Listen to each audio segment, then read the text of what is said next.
ठीक है, आपको शुभकामनाएं। जी, कक्षा तो प्रारंभ कीजिए। रिकॉर्डिंग प्रारंभ है। जी। ॐ वागीसाद्याः मनसः सर्वार्थानां वक्रमेयं नत्वा कृतकृत्याः सुस्थं नमामि गजाननम्। नान्यास्पृहारविपते हृदयेषु मदीये सत्यं वदामि च भवान् अखिलान्तरात्मा। भक्तिं प्रयच्छ रघुपुङ्गवनिर्भरां मे कामादिदोषरहितं कुरु मानुषं च। अखिल भारतीय विद्यार्थी परिषद के समस्त अग्रजों को हमारा धन्यवाद और आप सभी का जवाहरलाल नेहरू विश्वविद्यालय की परास्नातक प्रवेश परीक्षा के इस पंचम कक्षा में हम स्वागत करते हैं। मेरा नाम हर्षित मिश्र है। इस समय मैं परास्नातक का छात्र हूँ जवाहरलाल नेहरू विश्वविद्यालय के संस्कृत स्कूल में। और आज हम सभी चर्चा करेंगे कि एमए के बारे में, एमए एंट्रांस के बारे में कि वहाँ का सिलेबस क्या है, पेपर कैसा आता है, किस तरीके के प्रश्न पूछे जाते हैं, क्या क्या प्रक्रिया रहती है, क्या प्रश्नों का तात्पर्य क्या रहता है, किस तरीके की गहराई से पूछे जाते हैं प्रश्न, अथवा जो है हल्के प्रश्न होते हैं, इत्यादि बातों पर हम लोग चर्चा करेंगे सामान्य। मैं आशा करता हूँ कि यह कक्षा मैं परंपरा के छात्रों को दृष्टिगत न रखते हुए जन सामान्य के लिए जो है अ, दृष्टि में रखते हुए चलूंगा और जिससे कि विषयों का गंभीर न हो। अतः आप सभी का स्वागत है पुनः पुनः इस कक्षा में। सुन पा रहे हैं आप लोग हमें? जी हाँ महोदय। हाँ, आ रही है बस। जी जी। तो आप सभी को जैसा कि सिलेबस पता ही होगा कि सिलेबस क्या है वहाँ का, किस तरीके का सिलेबस है, या उसके पिछले वर्ष कैसा कैसा प्रश्न पूछा गया है। पहले 2019 की परीक्षा में 50 प्रश्न हुआ करते थे, इसके पहले भी लिखित परीक्षाएं होती थी। जैसा कि 17 तक लिखित आवाज परीक्षा बहुत हुई थी। धीरे आ रहा है। अब आवाज आ रही है क्लियर? जी थोड़ा तेज हुआ है। जी। तो मैं ये कह रहा था कि जो भी है एमए के 2019 के प्रश्न पत्र को, 2020 के प्रश्न पत्र को, या इससे पूर्व के प्रश्न पत्रों को आप सभी ने पूर्व में देखा ही होगा कि 2017 तक की परीक्षाओं में कैसे लिखित तरीके की परीक्षा होती थी। फिर इसके बाद 2019 में 50 प्रश्नों की परीक्षा आयोजित की गई। 2020 में 100 प्रश्न थे। और प्रश्नों के तौर तरीकों पर भी आपने ध्यान दिया होगा तो वो हमेशा बदल रहा है। जी। अब की बार जो है, पिछली बार तो एनटीए ने जो एग्जाम लिया तो एनटीए जैसा कि देखा जा रहा है कि हल्के प्रश्नों में ही लोगों को फंसा दे रहा है। तो उसी को ध्यान में रखते हुए हम लोग जो चर्चा करेंगे, जैसा कि साहित्य के सिलेबस है किसी के पास? सागर,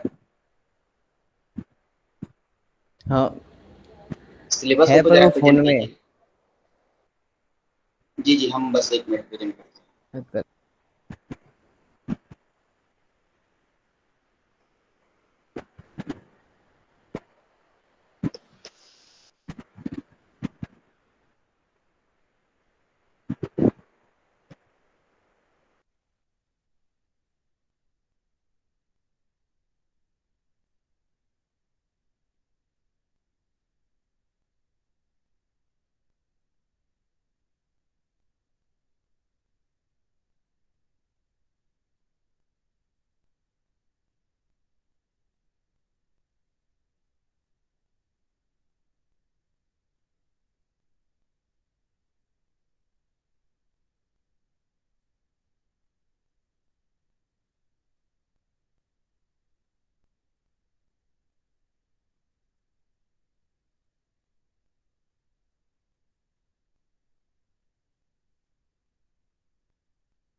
सदानंद जी, कोई समस्या आ रही है क्या?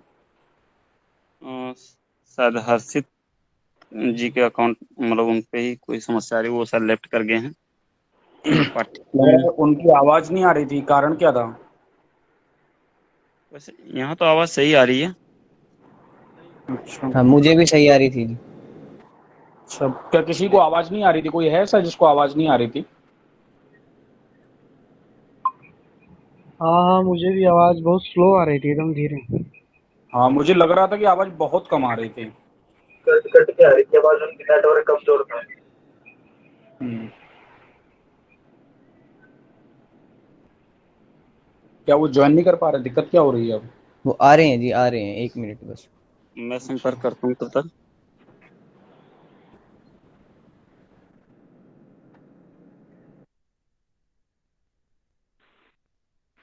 नेटवर्क इशू दोनों तरफ होता है।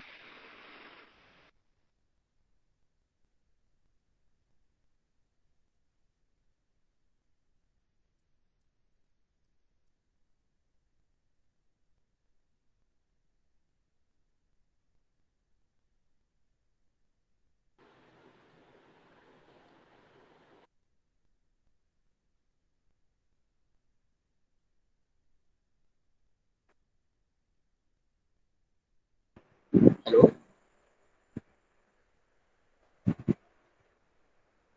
सागर आवाज जा रही है? हाँ, आवाज आ आ रही रही है, है। आ रही है। जी हमारी भाई। जी। सिलेबस वो नेटवर्क थोड़ा कम है इसलिए नहीं प्रेजेंट हो पा रहा है। तो आप लोगों ने सिलेबस देखा? सिलेबस मैं निकाल लेता हूँ और यदि आपके पास हो तो आप लोग भी निकाल लीजिएगा।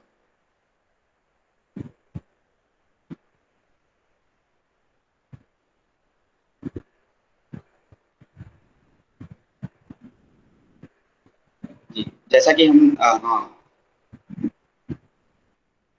तो नीचे नीचे कीजिएगा, नीचे साहित्य वाला पोर्शन।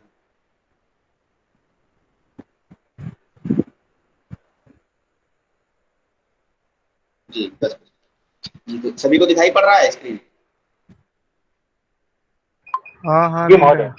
यस भैया, जी, दिख रहा तो जैसा कि सिलेबस के अंतर्गत हम लोगों को पढ़ना है, जो साहित्य विषय में रचना व रचनाकारों के नाम, जो भी हमारे ग्रंथ हैं, जो या तो प्राचीन ग्रंथ हो जो प्रचलित हों अथवा जो नवीन ग्रंथ हो, उनमें से उनकी रचना और वो रचना और रचनाकारों के नाम। फिर दूसरा है रूपक व उपरूपक का सामान्य अध्ययन, जैसे कि उपरूपक 18 प्रकार के होते हैं, रूपक 10 प्रकार के होते हैं, तो इत्यादि का जो है सामान्यतया अध्ययन के लक्षण क्या होते हैं और कौन कौन सा उनके उदाहरण के रूप में है।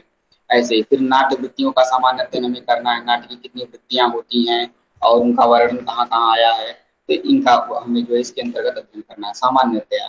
फिर काव्य की प्रमुख विधाओं का सामान्य परिचय। काव्य की प्रमुख विधाएं क्या हैं? जैसे दृश्य काव्य है, श्रव्य काव्य है, तो फिर जो है श्रव्य काव्य में भी गद्य और पद्य दो भेद किए जाते हैं। गद्य पद्य में भी पद्य काव्य के अनेक भेद हो जाते हैं, महाकाव्य, खंड काव्य, मुक्त काव्य।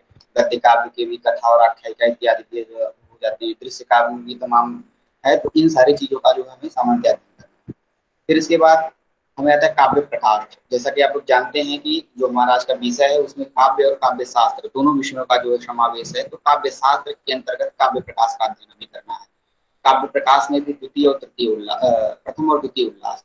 प्रथम उल्लास में काव्य के लक्षण इत्यादि दिए हैं और उत्तम, मध्यम और अवर काव्य के भेद बतलाए हैं। फिर द्वितीय उल्लास में हमको जो है शब्द शक्तियों के बारे में पढ़ने को मिलेगा। आगे चलते भैया हैं तो वीडियो लक्षणा ऑन कर के बारे लीजिए, में। हेलो, वीडियो ऑन कर लीजिए। आपके दर्शन नहीं हो रहे हैं। जी दिखाई पड़ रहा है? अब दिखाई जी अब पड़ा? ठीक, जी अब ठीक है। चलिए, अध्ययन से मतलब है, जी, दर्शन दिखाई से दे क्या। रहा है। तो जी जी, तो फिर हम लोगों को काव्य प्रकाश के अंतर्गत द्वितीय जो उल्लास है उसमें इसका अध्ययन करना है। और द्वितीय उल्लास में कुछ खास नहीं, वहां से अभिधान वयवाद, अन्विता विधानवाद इत्यादि लक्षणाएं कितने भेद हैं, क्या उदाहरण है। फिर आगे चलने के बाद तात्पर्य शक्ति के बारे में भी थोड़ी सी बात बतलाएं, इन सारी चीजों के बारे में। और शब्द शक्तियों का जो विमर्श है इनके बारे में। फिर आगे जो है जो आर्थी व्यंजना के उदाहरण जो बतलाते हैं, तो इन सारी चीजों का जो शाब्दिक व्यंजना का, इन सारी चीजों का जो हमें अध्ययन करना है इसके अंतर्गत सामान्यतया अध्ययन करना है। जैसे कि उसने दे दिया कि कोई भी लक्षण दे दिया जो है, कोई भी शब्द दे दिया आर्थिक व्यंजना इत्यादि के अंतर्गत, तो ये बताना है कि ये किसका उदाहरण है किसका नहीं। ऐसे ही रस सिद्धांत चतुर्थ उल्लास में काव्य प्रकाश के चलेंगे तो शुरू में ही है, जैसे कि विभावानुभाव विचारी संयोगाद रस निष्पत्ति, ये भरत मुनि का जो है नाट्य सूत्र है, रस सूत्र है। रस सूत्र पर जो है अनेक आचार्यों ने विमर्श किया है। उसमें भी जैसे भट्ट लोल्लट हुए और शंकुक हैं इत्यादि का जो अभिनव गुप्त हैं, इन 4 आचार्यों का जो है वहाँ पे समावेश किया गया है, तो उनका प्रमुख रूप से बताया गया। फिर आगे संप्रदायों के बारे में, संप्रदाय जैसा आप जानते हैं कि 6 संप्रदाय हैं, जो है अलंकार संप्रदाय है, ध्वनि संप्रदाय है, रीति संप्रदाय है, गुण संप्रदाय है, ऐसे ही वक्रोक्ति संप्रदाय है, औचित्य संप्रदाय है। तो इन संप्रदायों के आचार्यों का अध्ययन करना है और इनकी क्या क्या बातें रही, क्या आपके लक्षण इन्होंने क्या दिए, क्या ये मानते हैं, इन सारी चीजों के बारे में। और स्क्रीन नीचे कीजिएगा सागर,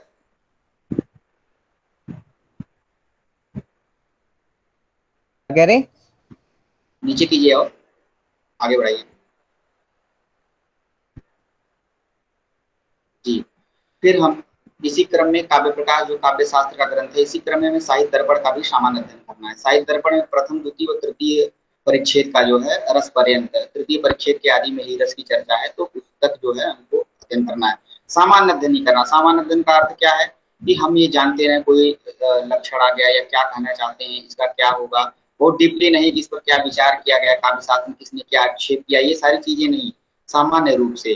फिर ऐसे ही शब्द शक्ति के बारे में, लक्षणा आदि के भेद उदाहरण रूप में स्पष्ट करते हैं वहां, तो जैसे लक्षणा का 80 भेद मानते हैं, तो ये बेहतर होगा हमारे लिए कि लक्षणा इत्यादि हम काव्य प्रकाश से ही पढ़ें, और कुछ कुछ चीजों का उदाहरण जो है साहित्य दर्पणकार का जो दोनों में कॉमन मिलता है उसको हम लोग देख लें, क्योंकि वहाँ लक्षणा का जो 80 भेद बतलाते हैं वो एंगेज हो जाएगा एकदम दिमाग में, तो उतना पूछा भी नहीं जाता और वो जरूरी भी नहीं हमारे लिए। देखिए समझना हम लोगों को क्या है कि कहाँ से कितना प्रश्न पूछता है, कैसे पूछता है, ये जरूरी है, न कि समग्र अगर अध्ययन करने बैठ जाएंगे सिलेबस का, काव्य शास्त्र का, या इतना ही जो सिलेबस है तो बहुत गूढ़ है, तो हमें गूढ़ता अध्ययन नहीं करना है। जेन्यू ऊपर ऊपर से ही पूछ के फंसा देता है लोगों को, जैसा कि हम लोगों ने जो है अनुभव किया है परीक्षा देकर के, बहुत ही सामान्यतया पूछेगा और सामान्य ही अध्ययन करना है। विशेष की भी जानकारी रहनी चाहिए, यदा कदा पूछ भी सकता है, लेकिन प्रायः नहीं पूछता है, सामान्य रूप से ही पूछता है। फिर ऐसे ही शब्द शक्ति लक्षण आदि के भेद उदाहरण वहाँ स्पष्ट किए हैं इत्यादि। फिर प्रमुख अलंकारों का लक्षण, प्रमुख अलंकारों में मेरे ख्याल से जो है अलंकार सारमंजरी नाम का एक छोटा सा ग्रंथ आता है, तो उसमें जो सारे जो अलंकारों का जो सब परीक्षाओं में पूछे जाते हैं वो नेट के हिसाब से भी उसमें दिया है, तो उनको निकाल करके आप पढ़ सकते हैं। अथवा उपमा रूपक इत्यादि 10 अलंकार जैसे आप लेकर के 10-20 अलंकारों का सामान्य उनका जो लक्षण क्या है, और यदि कहीं पे बहुत प्रसिद्ध है जैसे कि रत्ना इत्यादि अलंकारों का मंगलाचरण इत्यादि में बड़ा ही वो है, जैसे रघुवंश का मंगलाचरण हम पढ़ेंगे, कौसुदी प्रभुवंश इत्यादि, तो वहां दर्शन अलंकार है, तो ये सभी पूछ देता है जो प्रचलित है। फिर ऐसे ही प्रमुख छंदों का, फिर काव्य गुण का, तो काव्य के 10 गुण हैं ऐसा जो है जयदेव मानते हैं, और ऐसे कौन कौन कितना कितना मानते हैं, भरत मुनि भी मानते हैं काव्य के जो है 10 गुण होते हैं, तो कौन क्या कितना मानता है इसके बारे में भी। फिर काव्य के दोष, काव्य के दोष उसी में काव्य प्रकाश में सप्तम उल्लास में बतलाया गया है, वहां से भी हम लोग अच्छे से अध्ययन कर सकते हैं, तो कुछ कुछ श्लोकों में वो स्पष्ट हो जाएगा आपको। यदि नहीं होगा किसी के पास ये सारी चीजें तो मैं उपलब्ध करा दूंगा। फिर प्रमुख छंदों के बारे में, प्रमुख छंदों का अध्ययन हमें कैसे करना है, छंदोविंशतिका नाम का एक ग्रंथ है, तो उस ग्रंथ से करीब 10-20 अलंकारों का जो है आ जाता है, तो वहां से हम लोग सामान्य अध्ययन कर सकते हैं। अलंकारों के तौर पे क्या पूछा जाता है, कोई श्लोक दे दिया, एक कोटेशन दे दिया, वहां से पूछ लिया कि इसमें कौन सा अलंकार है, तो प्रायः जो अलंकारों के अभ्यस्त रहते हैं, जिन्हें अलंकारों का ज्ञान रहता है, जिन्होंने पढ़ा है, वो देखते ही बता देते हैं। सामान्यतया तो अलंकार ये छंद हमको पढ़ते ही वो स्मृति में आ जाते हैं कि हाँ ये इसमें छंद है। इसी तरीके से आगे भी हम लोग देखते हैं कि ये जो है छंदों में कौन सा 17 वर्णों का छंद है, कौन सा 12 वर्णों का छंद है, कौन 11 वर्णों का छंद है, अनुरूप में कितने भेद हैं, ये तमाम चीजें, आर्या के गीति उपगीति इत्यादि जो भेद हैं, इन सब का भी जो है सामान्य जानकारी रखनी चाहिए। फिर प्रमुख ग्रंथ, प्रमुख ग्रंथों में महाकाव्य के अंतर्गत क्या पढ़ना है, रघुवंश महाकाव्य में पढ़ना है, कालिदास का यह ग्रंथ है 19 सर्गों में। फिर किरातार्जुनीयम पढ़ना है, फिर इसी के अंतर्गत शिशुपालवधम पढ़ना है, नैषधीचरितम कुमार संभवम। तो इन सबका सामान्य अध्ययन, सामान्य अध्ययन का तात्पर्य कहने का ये है कि कहाँ से क्या क्या जो तात्पर्य, कुमार रघुवंश महाकाव्य में प्रथम सर्ग में क्या बात है, गो सेवा का वर्णन किस सर्ग में है, फिर जो है रघु और कौत संवाद किसमें है, फिर ऐसे ही रघु जब युद्ध करने जाते हैं तमाम चीजें, इन सबका वर्णन कहाँ कहाँ से, इंदुमती अज का संवाद किसमें है, तो ये सामान्य बातों का जो हमें जानकारी रहनी चाहिए। किरातार्जुनीयम में भी इसी प्रकार की है। मेरे ख्याल से किरातार्जुनीयम के विषय में जो है सामान्य जानकारी आपको ले लें, लेकिन प्रथम सर्गों से ही प्रायः प्रश्न उठते हैं किरातार्जुनीयम इत्यादि के। फिर शिशुपाल वध में भी ऐसे ही है, प्रथम सर्ग में कैसे नारद जी आते हैं, किस किस प्रकार से उनके विशेषण क्या क्या है, तमाम चीजें जो है। फिर आगे हम लोग इसी में नैषधीय चरितम में सामान्य ये है कि किसमें क्या वर्ण है, हंस इत्यादि का क्या कहाँ कोई वर्ण प्राप्त होता है, ये सामान्य चीजें। फिर आगे हम लोग चलते हैं कुमार संभव भी जो है करीब 17 सर्ग है। तो इसमें क्या क्या वर्णन है, कुमार संभव में कैसा किस प्रमुख अलंकारों का कौन सा प्रयोग हुआ है, कहाँ पे किस तरीके का वर्णन है, इसके पंचम सर्ग में क्या है, इसके षष्ठ सर्ग में जो प्रमुख है जहां से मतलब कि प्रश्न पूछने की संभावना है। फिर इसके बाद अभिज्ञान शाकुंतलम तो जैसा आप सभी जानते हैं, कोई ऐसा संस्कृत का ही जो विद्यार्थी है जो इसके बारे में प्रचलित न हो, और सामान्यतः इधर कुछ 2-4 वर्षों में अभिज्ञान शाकुंतलम से अनेक प्रतियोगी परीक्षाओं में बार बार प्रश्न पूछे जाते हैं। तो इसका भी जो है, और प्रायः यहाँ के प्रश्न काफी आसान होते हैं लेकिन इसमें फंसा भी दिए जाते हैं। मेरे ख्याल से यदि आप लोग अभिज्ञान शाकुंतलम का अच्छे से आद्योपांत इसका अध्ययन करेंगे तो प्रायः आप लोग 5-6 प्रश्न तो करीब करीब कर ही सकते हैं, और यहाँ से आता ही है। जैसे अभिज्ञान शाकुंतलम से सुक्तियां इत्यादि आती हैं, फिर इसका जो चौथा अंक है वहां से कुछ श्लोक पूछे जाते हैं जिसमें कर्ण ने जो है शकुंतला को आशीर्वाद दिया है। तो ये तमाम उसमें अलंकार क्या है, ये सारी चीजें अभी हम लोग चर्चा करेंगे, अभी सामान्य सिलेबस के बारे में हम लोग जो है विमर्श कर लेते हैं। फिर इसके बाद भास के नाटक जो चक्र हैं उसमें से स्वप्न वासुदत्तम ये अत्यंत ही जो प्रासंगिक है, नेट में भी लगा है और आप लोगों को जो है इसमें भी अध्ययन करना है। तो इससे बेहतर यह है कि सामान्य हम जान लें कि इसमें क्या है, कथा वस्तु क्या है, कैसे जो है इसमें क्या क्या घटना घटित होती है, और इसके प्रमुख प्रमुख जो सुक्तियां हैं उन सारी चीजों को और उनके पात्रों का जो भी नाट्य है। ऐसे ही उत्तर रामचरितम में भी जितनी भी उसमें महिला पात्र अधिक है, तमसा मुरला इत्यादि, इन लोगों का संवाद क्या है, सारी चीजें। अलंकार सारमंजरी का लेखक तो देखना पड़ेगा, कोई होगा, मुझे ध्यान नहीं है। और फिर ऐसे ही जो तमाम लोग हैं, उत्तर रामचरितम के अलावा मुद्रा राक्षस की भी सामान्य जानकारी, उसके लेखक कौन है, उसमें से कुछ कुछ सुक्तियां जो हैं, ऐसा मतलब कि पिछले कुछ उसमें पूछा नहीं गया है लेकिन मेरी संभावना की आ सकता है, क्योंकि जैसे जैसे प्रश्न हमने जो परीक्षा में देखे हैं उसके आधार पर हम बता रहे हैं कि आ सकता है। सामान्य अध्ययन हर चीज का कम से कम रहना चाहिए, एक बार अवलोकन, सामान्य अवलोकन सारे ग्रंथों का जो भी नाट्य से संबंधित है, क्योंकि सिलेबस जो होता है किसी भी चीज का पाठ्यक्रम जेन्यू तो अलाउ करता है, लेकिन जरूरी नहीं कि सबसे आए और जरूरी नहीं सबसे नहीं भी आए। तो सामान्यतः ये है कि सिलेबस एक दिग्दर्शन मात्र होता है, कहाँ कहाँ से कैसे प्रश्न पूछे जाएंगे, लेकिन ये जरूरी नहीं कि स्वप्न वासुदत्तम से ही प्रश्न पूछे जाएं, और ये भी जरूरी नहीं कि स्वप्न वासुदत्तम से प्रश्न न पूछे जाएं। तो इन तमाम बातों का जो है हम लोग ध्यान रखेंगे। इसके बाद जो है इनके जो नाटक दिए गए हैं, प्रमुख नाटक, उनमें नायक नायिकाओं के जो है कौन कौन से भेद हैं, क्या किस प्रकार के नायक नायिका हैं, और कौन उसमें जो पात्र है वो कौन नायक है कौन नायिका है, कैसे कैसे पात्र हैं, सबका जो है उनके बारे में सामान्य जानकारी होनी चाहिए। और इन नाटकों के विदूषक पूछते हैं, कौन सा नाटक विदूषक रहित है, किसमें विदूषक हैं, और उस विदूषक का नाम क्या है, तो तमाम चीजें जो है ये पूछा जाता है। फिर अन्य जो देव या अन्य प्रमुख नाटकों का परिचय नायक आदि के सहित, तो अन्य प्रमुख नाटकों में मुद्रा राक्षस आ जाता है, और ऐसे ही उत्तर रामचरितम इत्यादि आ जाते हैं। रत्नावली का भी आप लोग सामान्य अध्ययन जो है कर सकते हैं। फिर अब हम आगे देखते हैं कादम्बरी का भी सामान्य अध्ययन, शुरू के जो कादम्बरी के श्लोक हैं 20 श्लोक मंगलाचरण में, उनमें से कुछ पूछ देता, कवि वंश वर्णन पूछ देता है, फिर दुर्जन स्तुति निंदा इत्यादि का उसकी उपमा किससे देते हैं, ये सारी चीजें जो है पूछ देगा।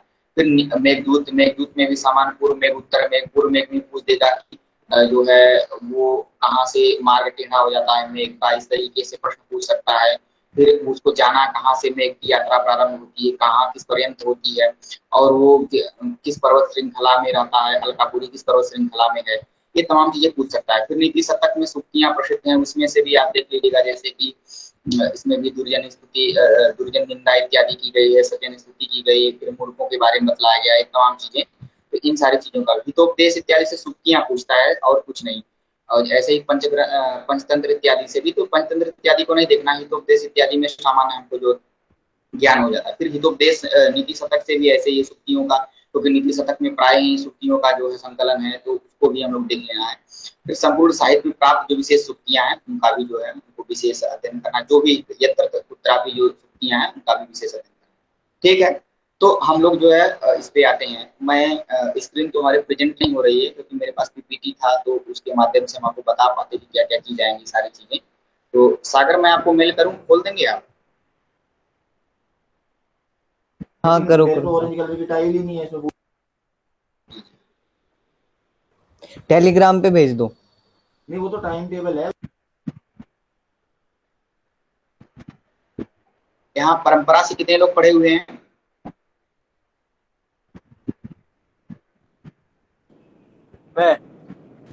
जी भैया। जी, तो जितने भी परंपरा के लोग हैं वो ध्यान देंगे कि कुछ विशेष बहुत ज्यादा ये लोड लेने की जरूरत नहीं जेएनयू के लिए।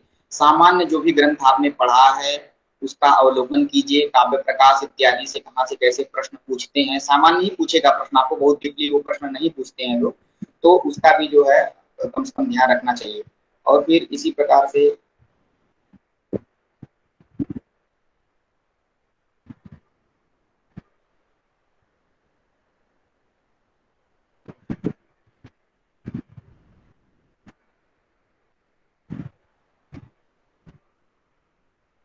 बस 1 मिनट हम पीपीटी प्रेजेंट करते हैं, फिर उसके माध्यम से अधिक समझ में आएगा। हो सकता है आप लोगों के पास किताब हो या ना सिलेबस ना हो, तमाम चीजें।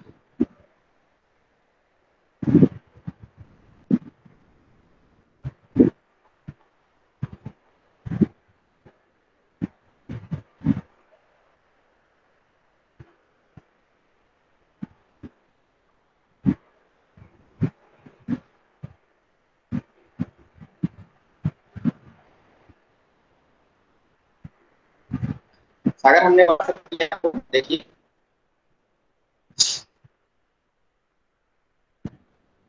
देखता हूँ। तो फिर हम लोग पीपीटी नहीं होती है। तो अब देखिए नाटक के अंतर्गत हम लोगों ने सिलेबस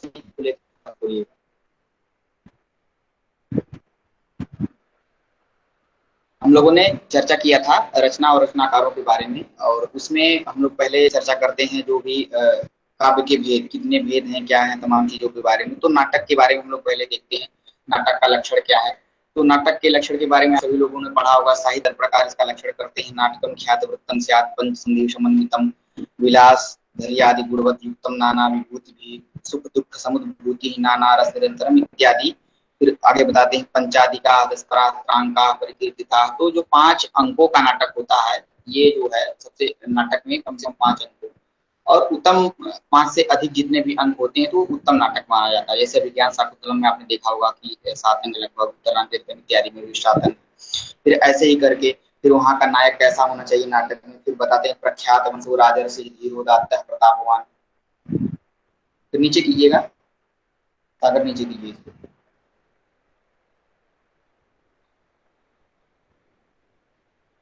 और नीचे, और नीचे जी, बस बस बस ऊपर छोड़ गया क्या, थोड़ा सा ऊपर कीजिए। हाँ बस यहीं से। तो हम लोग देखते हैं कवि कौन होता है। कवि के बारे में थोड़ा सा सामान्य जानते हैं कि कवि क्या इत्यादि, कवि के बारे में कहाँ क्या क्या कहा गया है। तो कवि सर्वं जानाति सर्वं वर्णयति सर्वं सर्वतः गच्छति वा, ये कवि का जो है हम लोग लक्षण करते हैं। फिर इत्यादि अमर पुरस्कार कहते हैं अवदेश लोकान ग्रस्ते वर्णयति वा इति कवि। मेदिनीकार कहते हैं, मेदिनी भी एक अमर कोश की तरह एक कोश ही है। तो ऐसा ये सब ध्यान रखिएगा, नाम दे देगा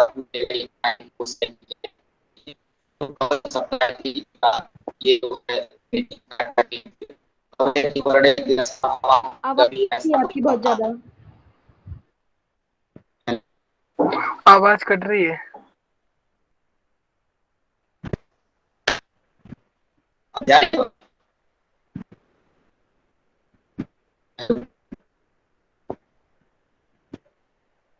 क्या बात सुनाई दे रही है हमारी? हाँ आ गई अब आ रही है। जी जी।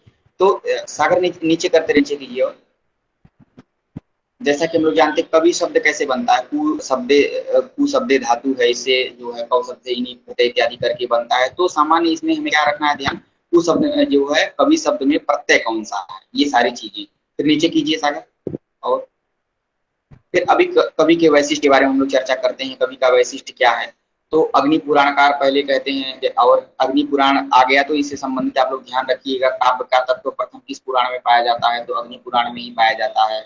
शरीरम तावधिष्ठा इत्यादि करके कहा गया है, तो उसमें वो अग्नि पुराणकार का लक्षण है। फिर ऐसे ही करते नरोत्तम दुर्लभम लोके विद्या तत्र दुर्लभा कवित्वम दुर्लभम तत्र दुर्लभा, ये अग्नि पुराणकार का जो है कथन है। आनंदवर्धन ऐसे ही जो है कवि का वैसे बतलाते हुए कहते हैं कपारे काव्य संसारे कवि रेखा प्रजापति। तो यहाँ से प्रश्न कैसे बनेगा इस पर चर्चा करते हैं। अगर पूछ देगा कवि रेखा प्रजापति अथवा कवि को प्रजापति किसने कहा है, तो भिन्नालोककार ने जो आनंदवर्धन ने कहा है। फिर वही बोलती है यथास्मय रोचते विश्वम तथेदम परिवर्तते। मम्मट कहते हैं लोकोत्तर वर्णना निपुण कवि कर्म काव्यम, ऐसा मम्मट कहते हैं। तो ये सूक्तियां भी आपको ध्यान रखना, ये पूछ सकता है कि कवि के बारे में यह सूक्ति किसने कहा अथवा यह सूक्ति किससे संबंधित है, ये भी पूछता है। अथवा इस सूक्ति का लेखक कौन है, ये तमाम बातें, या यह किस ग्रंथ से सूक्तियां हैं।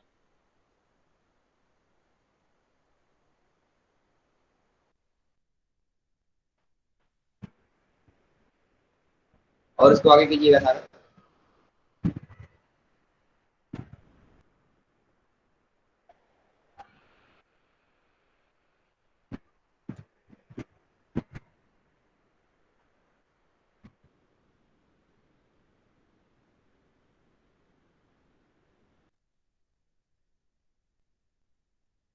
भेद किए हैं उसमें शास्त्र कवि। हर्ष, आवाज बहुत कट रही है।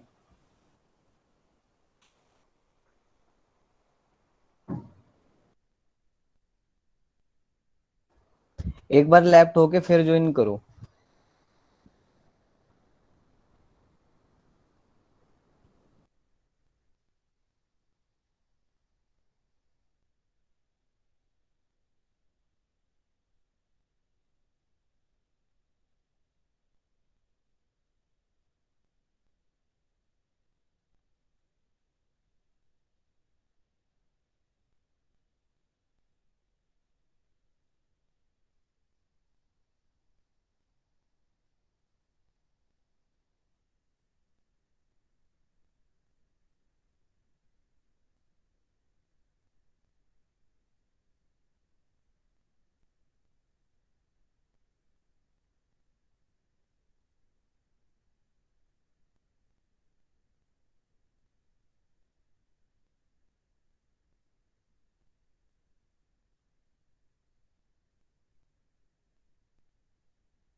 जी अब आवाज आ रही है?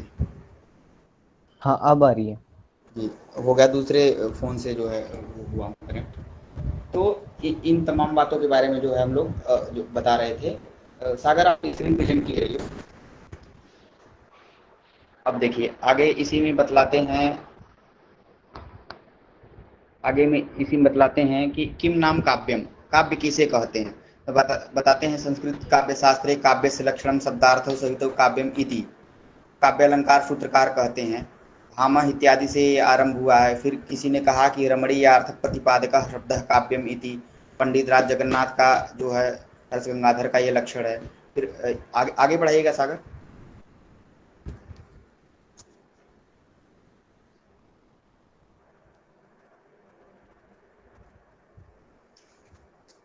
अब बताते हैं कि सर्वैरपि आचार्यैः सर्वसम्मत काव्य लक्षण प्रतिपादनाय प्रयासः कृतः। मतलब जितने भी संस्कृत में जितने भी कवि हुए, जितने संप्रदायकार हुए, उन लोगों के अपने अपने काव्य के लक्षण हैं। उन लोगों ने अपने अपने हिसाब से क्या किया, काव्य का लक्षण किया है। क्योंकि किसी के काव्य लक्षण से कोई संतुष्ट नहीं था, अतः अनेक अनेक लोगों का जो है अलग अलग तरीके का काव्य का लक्षण है। तो हम लोग देखते हैं कि मम्मट ने कुछ काव्य का लक्षण किया और किसी ने जो है अलग तरीके का जो है काव्य का लक्षण किया। तो ऐसे में तमाम लोगों का जो है अलग अलग काव्य का लक्षण है। फिर इसके बाद हम देखते हैं जैसे शब्द एव काव्यमिति, किसी ने कहा शब्दार्थ काव्यम, रस है काव्यमिति इत्यादि, किसी ने कहा रीतिरात्मा काव्यस्य। तो ऐसे अलग अलग लोगों का अब जो है काव्य का लक्षण है। फिर हम लोग जो है अध्ययन कर, अब इसके बाद हम लोग देखते हैं नाटक इत्यादि के बारे में जानते हैं। नाटक के बारे में बताते हैं कि त्रैलोक्यस्य सर्वस्य नाट्यम भावानुकीर्तनम, ऐसा जो है उसमें भारत के नाट्य शास्त्र में कहा गया है। फिर आगे बताते हैं न तज्ज्ञानम न तत्शिल्पम न सा विद्या न सा कला न स योगो न कर्म नाट्यस्मिन् न दृश्यते।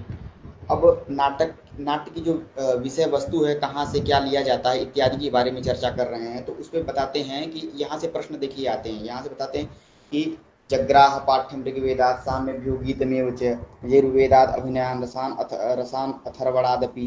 कहाँ से लिया गया? ऋग्वेद से जो है पाठ लिया गया, फिर साम से गीत लिया गया, यजुर्वेद से अभिनय लिया गया, और रसों की जो कल्पना की गई वो अथर्ववेद से की गई है। ठीक है सागर, हटा दीजिए, मोबाइल में दिख नहीं रहा, हमारे नेटवर्क थोड़ा कम है। हेलो।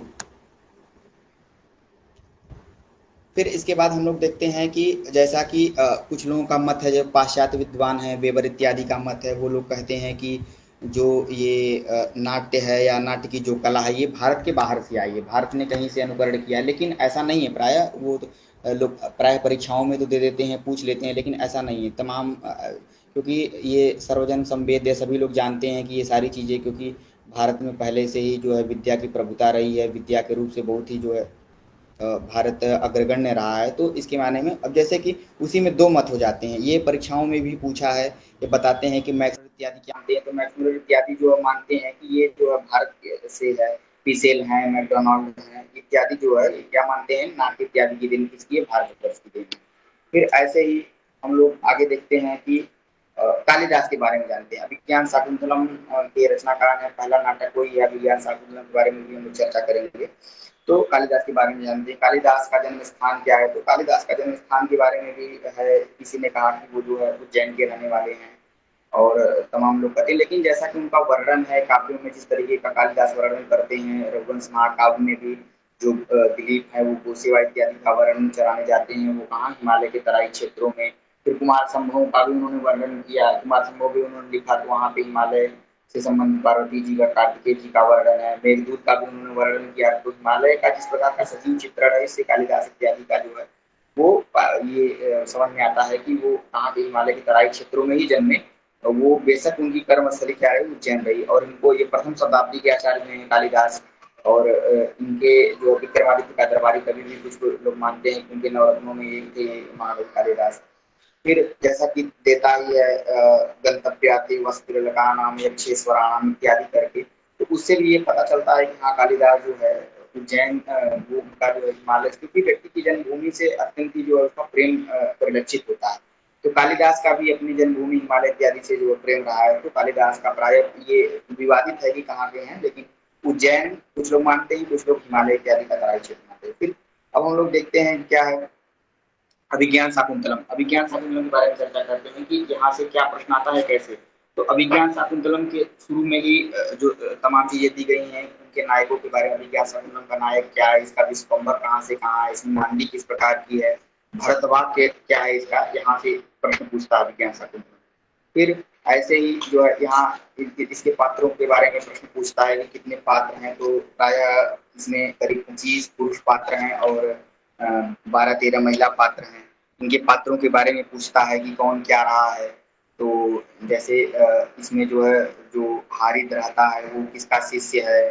ये जो अब जब आते अभिज्ञान ये राजा दुष्यंत जब आते हैं आश्रम में, तो वो वहाँ पर जो है वैखानस इत्यादि किसके शिष्य हैं, वो क्या क्या कहते हैं। फिर वो किस नदी के तीर पर जो उनका आश्रम है, मालिनी नदी के तीर पर उनका आश्रम रहता है, वो किस तीर्थ में गए हैं जो कण्व रहते हैं, तो सोम तीर्थ इत्यादि में जाते हैं। तो इन सारी जगहों से जो है प्रश्न उठते हैं। फिर ऐसे ही देखा जाता है कि कंचुकी इत्यादि के बारे में पूछता है कि उसके जो राजा दुष्यंत थे उनके कंचुकी इत्यादि का क्या नाम है। फिर आगे से पूछते हैं जो मातली रहता है वो किसका सारथी है। ये इनका जो है जो भरत रहते हैं इनका नाम क्या है बचपन का। इनके हाथ में जो जड़ी बांधी गई रहती है वो कौन सी है। तो यहाँ से प्रश्न पूछते हैं तमाम चीजों का। फिर इसमें हम लोग चलते हैं तो एक यहाँ से प्रश्न जो है देता है कि इसमें अलंकार कौन सा है। जैसे सरस्वती मनोधम शैव लेनाभिरम्यम इत्यादि से जो है शैव लेनाभिरम्यम इत्यादि से अलंकार पूछता है कि इसमें कौन कौन सा अलंकार है, क्या है। अब ऐसे पिछली परीक्षा में हम लोगों से एक पूछा गया था कि जो इसका अभिज्ञान शाकुंतलम का अंतिम वाला जो है श्लोक, उससे पूछा गया था कि इसमें कौन सा अलंकार है। तो इसका ध्यान रखेंगे हम लोग कि ये जो प्रमुख प्रमुख श्लोक हैं इनमें से अलंकार क्या क्या पूछे जाते हैं, तो इनके बारे में। जैसे कि ये किमिरी मधुराणाम मंडलम नाकृति नाम इत्यादि में कौन सा ये इसमें अलंकार है। तो यहाँ अर्थम तन्या से जो है मानते हैं कुछ लोग प्रतिवस्तुपमा इत्यादि मानते हैं। तो इन सब का भी हम लोग जो है ध्यान रखेंगे।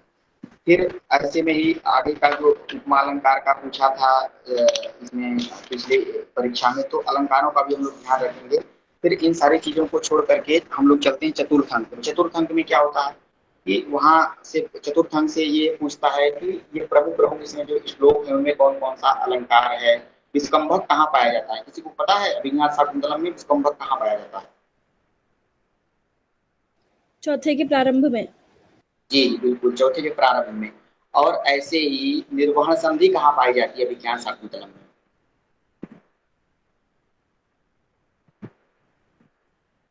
किसी को पता है?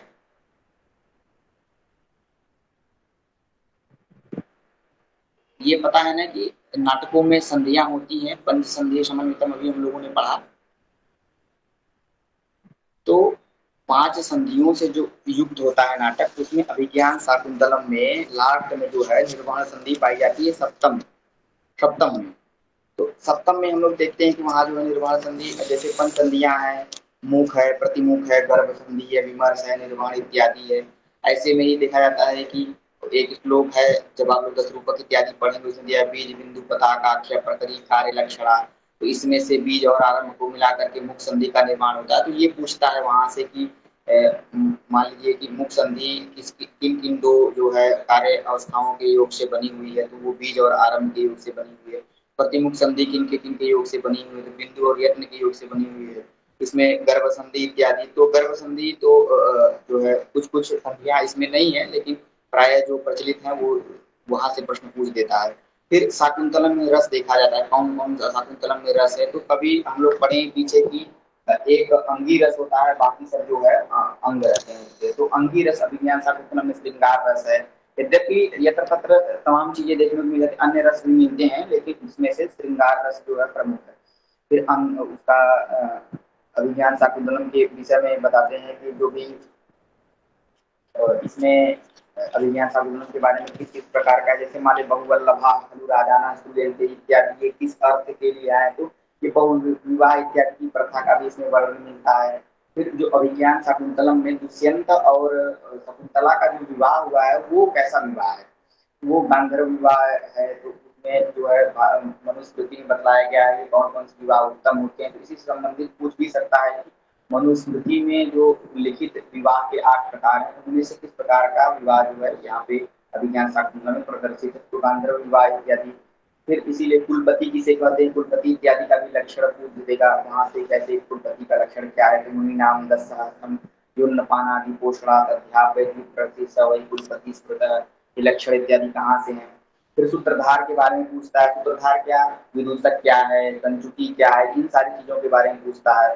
तो वहां से भी प्रश्न उठते हैं, जैसे हम लोग सूत्रधार इत्यादि का भी लक्षण याद कर लें, रंगभूमि इत्यादि का लक्षण याद करें, उनका क्या होता है, प्ररोचना क्या है, प्रस्तावना क्या है, नीति का क्या लक्षण है, और यहाँ पे विदूषक का क्या नाम है, इत्यादि सारी चीजें जो है यहाँ पे प्रश्न आता है। फिर ऐसे ही हम लोग चलते हैं। अब जो काव्य शास्त्र का तत्व, काव्य शास्त्र का तत्व क्या है, ध्वनि इत्यादि है। ध्वनि इत्यादि पर चर्चा करते हैं कि उसमें ध्वनि के कौन कितने भेद मानते हैं। जैसे कि साहित्य दर्पणकार ध्वनि कितने भेद मानते हैं, बताइए।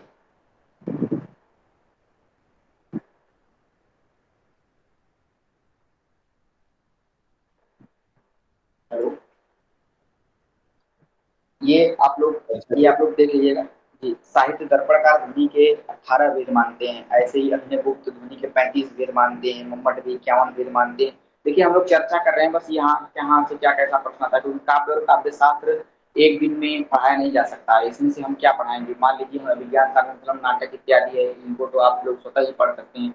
बस हम ये चर्चा करने के लिए उपस्थित हुए हैं कहाँ से कैसा प्रश्न पूछता है। और अभी हम लोग रस सूत्र पर विमर्श करेंगे, जहाँ से प्रश्न उठते हैं, अभिधा व्यंजना लक्षणा इत्यादि पर विचार विमर्श करेंगे। लेकिन अभी हम सामान्य बता रहे हैं कहाँ कहाँ से क्या कैसे प्रश्न लिए देते हैं, कैसे पूछते हैं। तो ध्वनि इत्यादि के भेद के बारे में पूछ लेते हैं, यह कि किसने कितना भेद माना है। अब इसी प्रकार से मम्मट ने किस किस प्रकार का भेद माना है, उन्होंने अविवक्षित वाचित ध्वनि जो है माना। अविवक्षित वाचित ध्वनि को क्या कहते हैं, ये लक्षणामूलक ध्वनि है। फिर ऐसे ही अर्थांतर संक्रमित इत्यादि और अत्यंत विस्तृत अविवक्षित वाच्य लक्षणामूलक ध्वनि के 2 भेद होते हैं। फिर विवक्षित वाच्य व अभिधामूलक ध्वनि के कितने भेद हैं, तो 16 भेद होते हैं। उसमें भी संलक्षक क्रम और संलक्षक क्रम, असंलक्षक क्रम का एक ही भेद होता है, संलक्षक क्रम का जो दूसरा भेद होता है। फिर इसके बाद संरक्षक क्रम में भी 3 प्रकार के भेद आ जाते हैं, सब शक्त्युक्त, अर्धशक्त्युक्त और उभय शक्त्युक्त इत्यादि करके। इसमें भी सब शक्त्युक्त में वस्तु और अलंकार, ध्वनि इत्यादि भेद होते हैं। फिर अर्धशक्त्युक्त के 12 अवान्तर भेद होते हैं। एक उभय शक्त्युक्त, इस प्रकार से मिलाकर के 16 भेद होते हैं। फिर गुणों के बारे में चर्चा करते हैं, गुणों के बारे में किसने क्या माना है। तो गुणों के बारे में जो है वो व्युस और जयदेव भी लिखते हैं, दस गुणा चाहिए इत्यादि, वो उनका कथन है। तो इससे वो 10 प्रकार के गुण मानते हैं। ये पूछता है कि भरत आचार्य जो भरत मुनि है ये कितना गुण मानते हैं, ये 10 प्रकार के गुण मानते हैं। दंडी भी 10 ही मानते हैं। भोजराज 24 प्रकार के मानते हैं। वामन भी 20 मानते हैं। इसमें भी फिर मम्मट आ जाते हैं, आनंदवर्धन आ जाते हैं, भामा इत्यादि आ जाते हैं। वो लोग 3 प्रकार के मानते हैं। मुख्य रूप से 3 ही गुण होते हैं, माधुर्य, ओज और प्रसाद। लेकिन और भी जो है समता इत्यादि करके 10 गुणों की चर्चा की गई है। तो वहां से पूछ देगा, ये मुख्य रूप से पूछेगा कि किसके काव्यों में या किसके नाटकों में किस प्रकार के गुणों का जो है तो परिलक्षण होता है, वहाँ कौन कौन से गुण दिखाई देते हैं।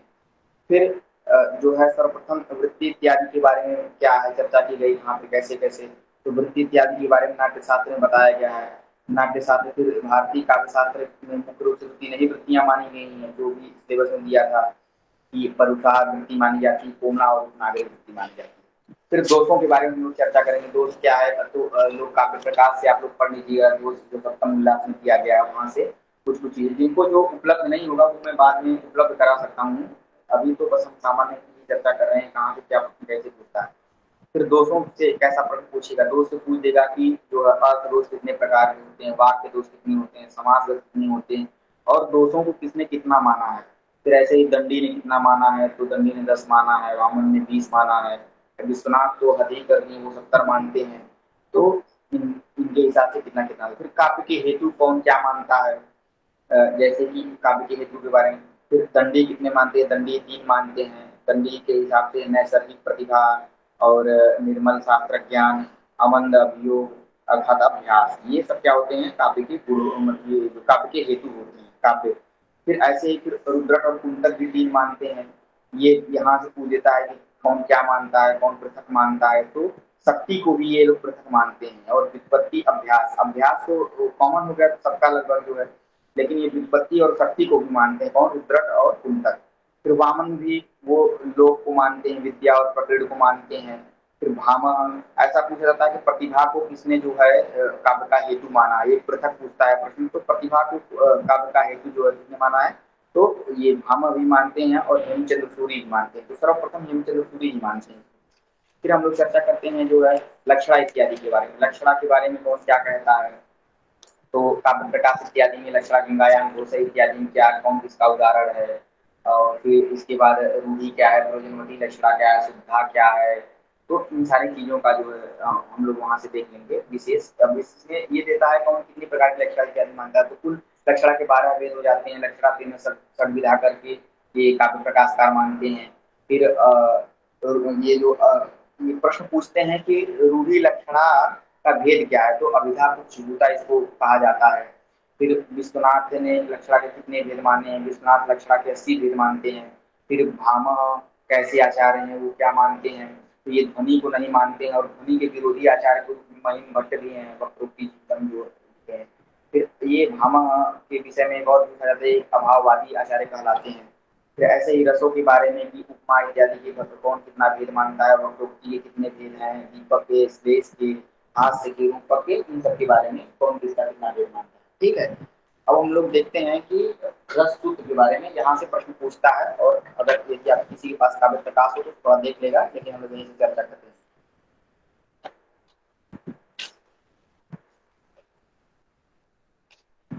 रस सूत्र के बारे में, जैसा कि भरत मुनि का रस सूत्र है कि भावानुभाव विचारिक संयोगाद रस निष्पत्ति। तो इस रस सूत्र में जो संयोग शब्द आया है, जो निष्पत्ति शब्द आया है, तो इन दोनों शब्दों को लेकर के ही सारे आचार्यों ने जो विचार किया है। इसमें से परीक्षाओं में पूछता है कि कैसे इस संयोग का अर्थ जो घटल क्या मानते हैं, संकुप क्या मानते हैं, इन सारी चीजों के बारे में। तो इनके बारे में कौन गम्य गमक भाव मानता है, कौन जो है पोष से पोषक भाव मानता है किस चीज को। जैसे कि इनका लक्षण घटल का कि विभाव ज्ञानादि आलम्बन उद्दीपन कारण इत्यादि करते हैं। तो वो लास्ट में अपना लिखते हैं कि प्रतीयमान रस घटल प्रत्यय। तो वो प्रतीयमान मानते हैं कौन? भट्टलोलट। इनका उत्पत्तिवाद नाम से सिद्धांत है रस सूत्र के विषय में। तो ये पूछा जाता है उत्पत्तिवाद किसका है। उत्पत्तिवाद के बाद भी इसमें ये पूछते हैं कि जो विभाव, अनुभाव और व्यभिचारी भाव है, इनमें ये क्या कैसा मानते हैं। तो ये जो स्थायी भाव के साथ जो है विभावों का क्या मानते हैं, ये उत्पाद उत्पादक भाव मानते हैं। फिर इसी को ये अनुभावों को क्या करते हैं, गम्य गमक भाव। व्यभिचारी भावों के साथ इनका क्या मानते हैं, गम्य गमक भाव। और ये जो व्यभिचारी भावों का ये पोष पोषक भाव संबंध होता है स्थायी भावों के साथ। तो इस तरीके का ये पूछ लेते हैं कि ये पोष पोषक भाव व्यभिचारी भावों के साथ कौन मानता है, ऐसा प्रश्न पूछता है। फिर इनके बारे में उत्पत्तिवाद क्या है, इनका इनकी यहाँ पे देख लीजिएगा, यहाँ कमी क्या रही है, कौन उसके बाद क्या किया है। फिर भट्टलोलट के बाद शंकुक का अनुमितिवाद आ जाता है। ये अनुमितिवाद ये न्याय के आचार्य रहे हैं, तो इन्होंने जो अनुमान किया है प्रायः जो हृदय के हृदय में स्थित जो रस होता है या जो रस की अनुभूति होती है, ये कैसे होती है। तो इसके बारे में यदि विचार करें हम, तो ये जो है कुछ लोग मानते हैं, कुछ लोगों का कहना है, जो रससूत्र के बारे में विचार विमर्श किए हैं कि ये जो है उस नट में रहती है, कोई कहता है कि अनुकर्ता में रहती है, कोई कहता है अनुकार्य राम इत्यादि में रहती है। फिर किसी ने कहा नहीं ये जो है हृदय के उसमें रहती है, कोई कहता नहीं ये सामाजिक के हृदय में स्थित बात है। तो इसी पर इन लोगों का विचार विमर्श है पूरा कि हाँ कौन क्या मानता है, जिसमें क्या कमी रह गई है। काव्य प्रकाश इत्यादि में ये तो ये लिया गया है सारी चीजें जो है अभिनव भारती, अभिनव गुप्त की टीका है नाट्य शास्त्र पर, तो वहां से ये लिया गया है। उसमें विस्तृत चर्चा अत्यंत ही कठिन है, लेकिन ये काव्य प्रकाशकार इसको बहुत ही हल्का करके बताते हैं। तो शंकुक का अनुमितिवाद, अनुमितिवाद के बारे में पूछ लिया जाएगा इसी संबंधित प्रश्न की, अनुमिति क्या होती है, हमेशा अनुमित्यात्मक जो ज्ञान होता है वो कैसा होता है। कि तर्क संग्रह के क्रम में हम लोगों ने पढ़ा होगा कि तर्क संग्रह के क्रम में जो अनुमिति होती है वो क्या परोक्ष ज्ञान का कारण होती है। तो ऐसे ही ये भी परोक्ष का ही है, लेकिन फिर भी ये कैसे इसका प्रत्यक्ष होता है, तो अनुमिति के माध्यम से ये जो इसका प्रत्यक्ष कराते हैं, इसका अनुभव कराते हैं। इनमें भी कुछ कमियां हैं जो है शंकुक में भी। फिर ऐसे ही इनकी जो कमियां रही हैं उस पर विचार किए हैं आगे जो है। अब आगे का जो भट्टनायक का बुद्धिवाद आ जाता है, ये पूछ लेता है कि शंकुक के मत में क्या निंदा रही हो, क्या मानते हैं। उनका उदाहरण है राम हिवायम अयमेव राम इत्यादि में, तो क्या मानते हैं कि यहाँ पे क्या जो छेदक है कैसा है, इन सारी चीजों के बारे में। फिर शंकुक का है, शंकुक के मत में क्या क्या कमियां रह गई हैं, वो अनुमिति कैसे करनी चाहिए, अनुमिति से प्राय रस का जो भान नहीं हो सकता है हृदय के हृदय में जो स्थित। फिर तो ऐसे ही फिर भट्टनायक इनमें जो कमियां रही उसको परिष्कृत करते हुए भट्टनायक ने अपना विचार दिया है। उनके जो रससूत्र को कहा जाता है बुद्धिवाद, वो बुद्धिवाद पर है। वो बताते हैं क्या चर, वो बोलते हैं, वहां से प्रश्न आता है कि चर्वमाण इत्यादि कौन मानता है। तो ये जो है इनके बारे में ये भट्टनायक इत्यादि है, ये भोगेन बुद्धि इत्यादि यही मानते हैं। ये पूछ देता है कि भोगेन बुझदे ऐसा किसका मानना है। तो ये बता, ये आप जो हमेशा ध्यान रखिएगा कि भट्टनायक इत्यादि का है। फिर आगे हम लोग चलते हैं अभिनव गुप्त का। अभिनव गुप्त का कौन सा वाद है, अभिव्यक्तिवाद है रससूत्र पर। अभिव्यक्तिवाद में क्या क्या है सारी चीजें हैं, वो अभिव्यक्ति को मानते हैं जो भी है। ये क्या जो शंकुक ने अनुमिति को माना, भट्टनायक इत्यादि ने जो है किसको माना, ये भुक्तिवाद इत्यादि को मानते हैं, भुक्तिवाद इत्यादि को मानते हैं। तो अभिनव गुप्त इसी क्रम में, अभिनव गुप्त का जो सिद्धांत है जो रससूत्र पर विमर्श से काफी प्रचलित हुआ, काफी जो लोकप्रिय भी है। तो इसको ये कैसा मानते हैं, अभिव्यक्तिवाद के माध्यम से मानते हैं। जो रससूत्र की जो त्रुटि होती है, रससूत्र का जो भान होता है वो कैसे होता है रस का, वो अभिव्यक्ति के माध्यम से होता है। तो उनके जो है अभिनव गुप्त के रससूत्र को अभिव्यक्तिवाद से संबंध करके देखते हैं लोग, अभिव्यक्तिवाद का वो मानते हैं, अभिव्यक्तिवाद के पोषक हैं। इसके बाद अलंकारों से ये सारी चीजें वो सप्तम उल्लास में आप चले जाएंगे, वहां से पूछता है कि सप्तम उल्लास में जो दोष है, ये काव्य के कितने दोष हैं, ये फिर वाक्यगत कितने दोष हैं, समासगत कितने दोष हैं, अर्थगत कितने दोष हैं, ये सारी चीजें वहां पे जो बतलाया गया है। फिर इसके बाद हम लोग जो है ये देख लेंगे कि जो व्याकरण से संबंधित कितने दोष होते हैं, जैसे श्रुति कटु इत्यादि, संस्कृति दोष इत्यादि, ये सारी चीजें, विसंधि दोष इत्यादि, व्याकरण जो है व्याकरण से संबंधित दोष है। फिर आगे हम लोग चलते हैं तो आगे में हम लोग अलंकारों को देखेंगे, उपमा रूपक दीपक इत्यादि का लक्षण क्या है, उनके कितने प्रकार होते हैं, बस इतना ही प्रश्न पूछता है। ठीक है, समझ में आ रहा है कि नहीं? जी सर। तो पूछना है तो बताइए, फिर पूछिए, ऐसे ही नहीं बोलने में अच्छा नहीं है।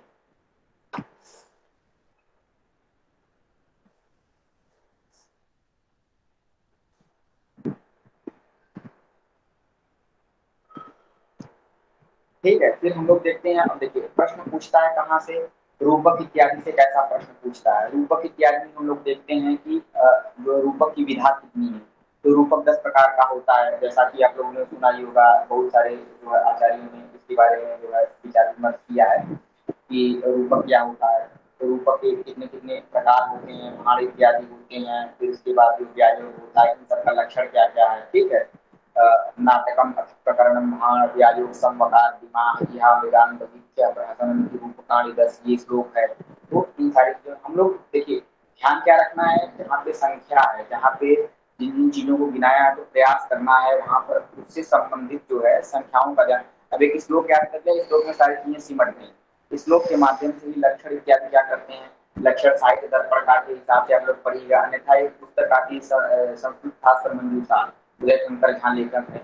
तो उस मंजूषा ग्रंथ में दिया गया है सामान्य एक एक सबका जो है छोटा छोटा लक्षण दिया गया, उससे आप लोग देख सकते हैं। जिनको नहीं मिलेगा वो हमसे संपर्क कर सकते हैं। तो फिर ऐसे ही सामान्य चीजों का वहां भी करके दिया है कि हाँ आप जो है कहाँ से प्रकार इत्यादि कितने क्या क्या भेजें, हिंदी क्या क्या विचार, उसको काफी अच्छे से दिया गया। फिर ऐसे ही नाटक में नायक कैसा होना चाहिए। नाटक में आपने बताया कि उत्तम जो है, पूर्व में आपने सुना कि उत्तम जो है अंक कितना होता है, 10 अंक रहे तो उत्तम है, अन्यथा 5 अंक जो है न्यून होता है, 5 अंक से कम नहीं होना चाहिए। फिर धीरोदात्त जो है नायक होता है, धीरोदात्त प्रकार का, और उसकी जो कथा वस्तु होती है वो इतिहास इत्यादि प्रसिद्ध रहती है। तो फिर नाटकों में बताते हैं वीर अथवा श्रृंगार में से दोनों में से कोई एक प्रमुख रस रहना चाहिए, अंगी रस होना चाहिए, बाकी अंग के रूप में अन्य कई प्रकार के रस रह सकते हैं। फिर उसमें भी अभिज्ञान शाकुंतलम नाटकों में सर्वश्रेष्ठ माना जाता है।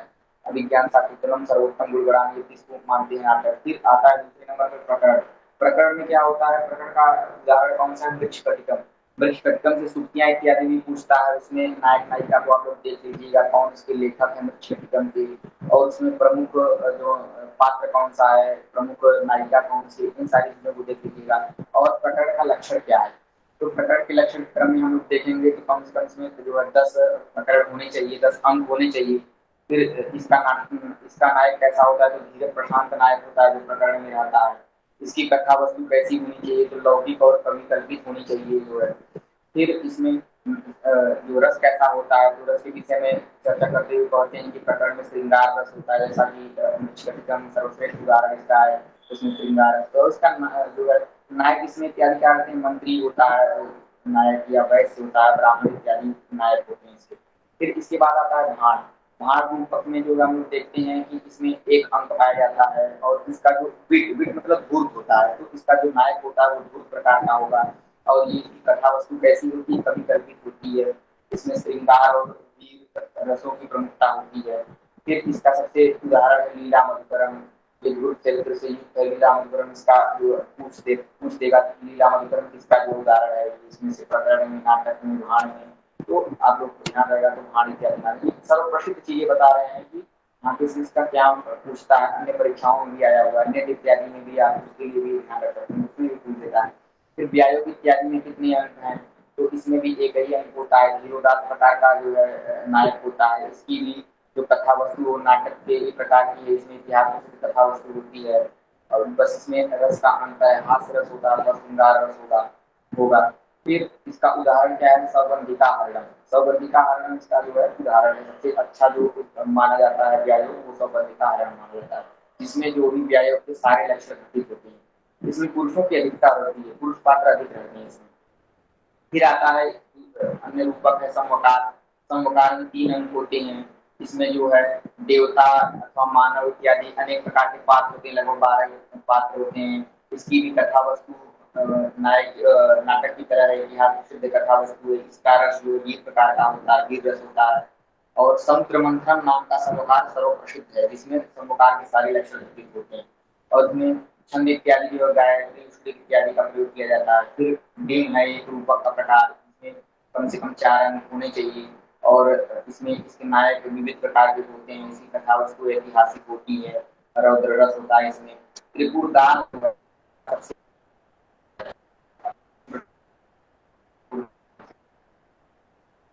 इसमें क्या होता है कि इंद्रजाल इत्यादि मतलब जादूगर इत्यादि दिखाता है। तो इसमें फिर इसके बाद आता है यहाँ में 4 होता है, कहीं कहीं एक भी होता है। का भी जो नायक होता है वो साधारण प्रकार का नायक होता है। इसकी कथा वस्तु कैसी होती है, ऐतिहासिक कथा वस्तु इसकी होती है, विविध प्रकार से जो है बनाए। फिर इसमें भी श्रृंगार रस, कल्पित श्रृंगार रस होता है। इसका सबसे बेहतर उदाहरण क्या है, कुसुम शेखर इत्यादि है इसका बेहतर उदाहरण।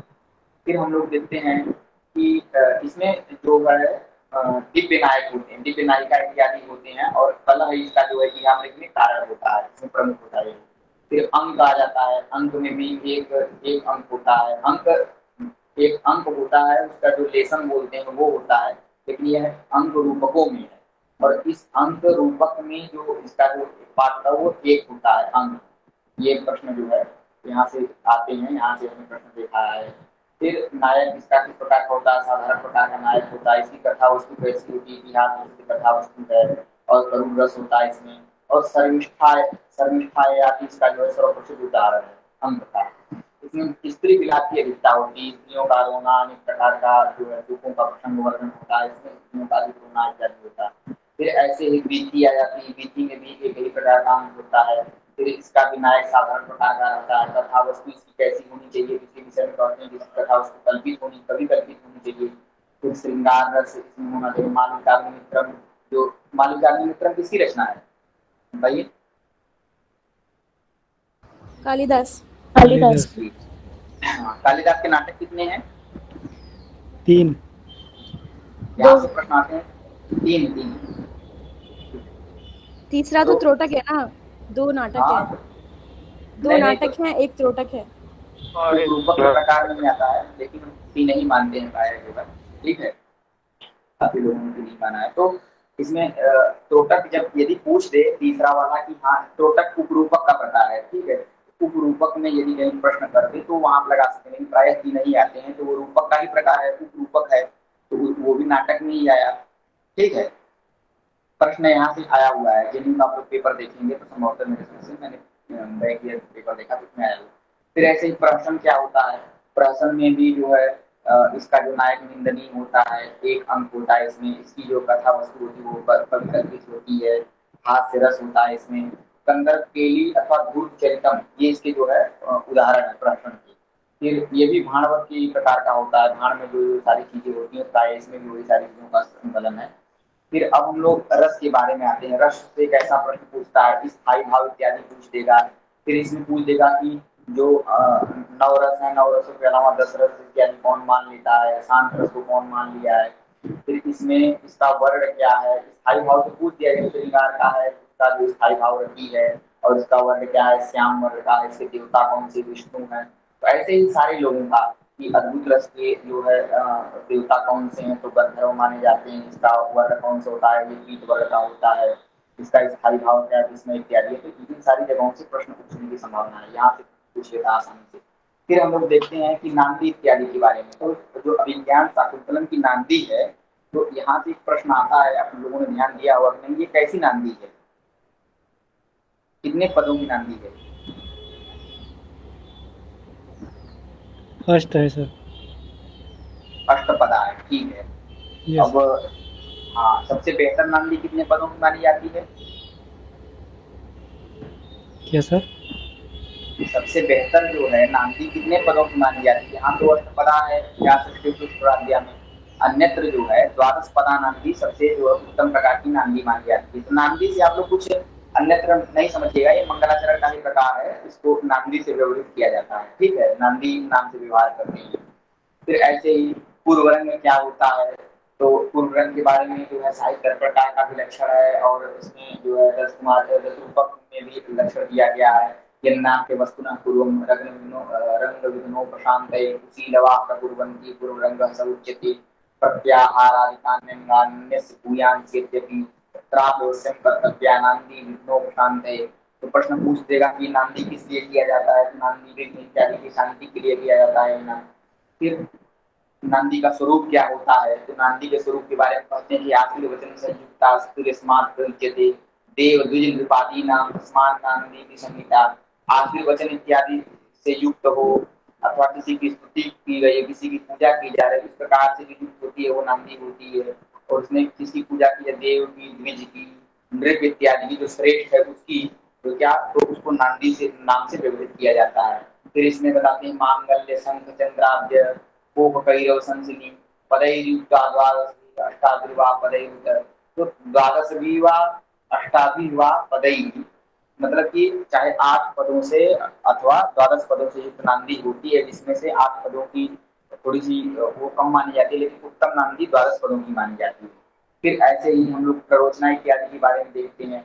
आमुख है, आमुख को प्रस्तावना भी कहते हैं। तो विज्ञान शाकुंतलम में प्रस्तावना के बारे में आप लोगों ने दिया हुआ वो लिखा ही तथा संगीत रागेरा हमारेरा प्रस्वंदता ये सरागी दुष्यंत सारंगीरा विरमसा निष्क्रांत इति प्रस्तावना दिया है ना नीचे, वहां लिखा होगा।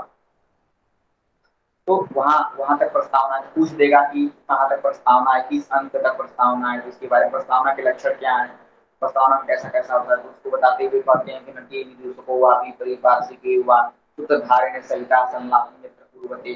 सूत्रधार नटी के साथ जो है क्या विदुषक इत्यादि से करके वो क्या करता है, वहां पे वार्तालाप का क्रम चलता है, वो जो है प्रस्तावना में आता है।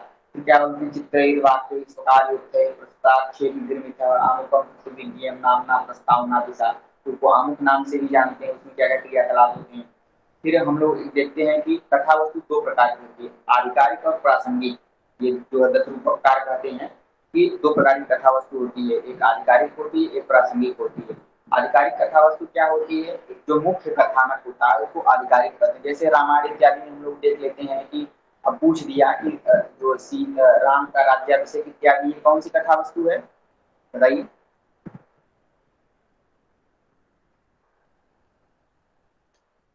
राम का राज्याभिषेक करना हुआ, उनको राज्य की प्राप्ति अंतिम में करनी है, तो वो सारी चीजें कौन सी, वो आधिकारिक कथा वस्तु, समझ गए आप? वो जो जी आधिकारिक कथा वस्तु। देखिए क्या है कि हम कुछ पढ़ा रहे हैं, बस चर्चा आपसे कर रहे हैं क्या है, प्रश्न कैसे आता है, क्योंकि हम लोग जो है इसका एमए का एग्जाम दिए हैं, तो जो हमें लगता है कि कहाँ से कैसे प्रश्न पूछ सकता है, इन सारी चीजों की चर्चा, क्योंकि काव्य शास्त्र काफी विस्तृत विषय है और हमारे जैसा बालक क्या पढ़ाएगा इस चीज को। तो इसके विषय में जो हम लोग बस चर्चा ही कर रहे हैं कि क्या कहाँ से कैसे प्रश्न आता है, क्या क्या चीजें हैं, क्या क्या संभावना है प्रश्न की कैसे बन सकते हैं। तो सामान्य रूप से तो आधिकारिक कथा वस्तु है, आधिकारिक के साथ साथ एक प्रासंगिक कथा वस्तु होती है। ऐसा कौन मानता है, ऐसा जो है दत्रूपकार मानते हैं। दत्रूपक किसकी रचना है? धनंजय। हाँ, इस पर टीका कौन किया है, वृत्ति कौन लिखा है? अभिनव गुप्त। नहीं, अभिनव गुप्त ने तो जो है किया, धनिक ने किया है, धनिक, ठीक है। यस धनिक।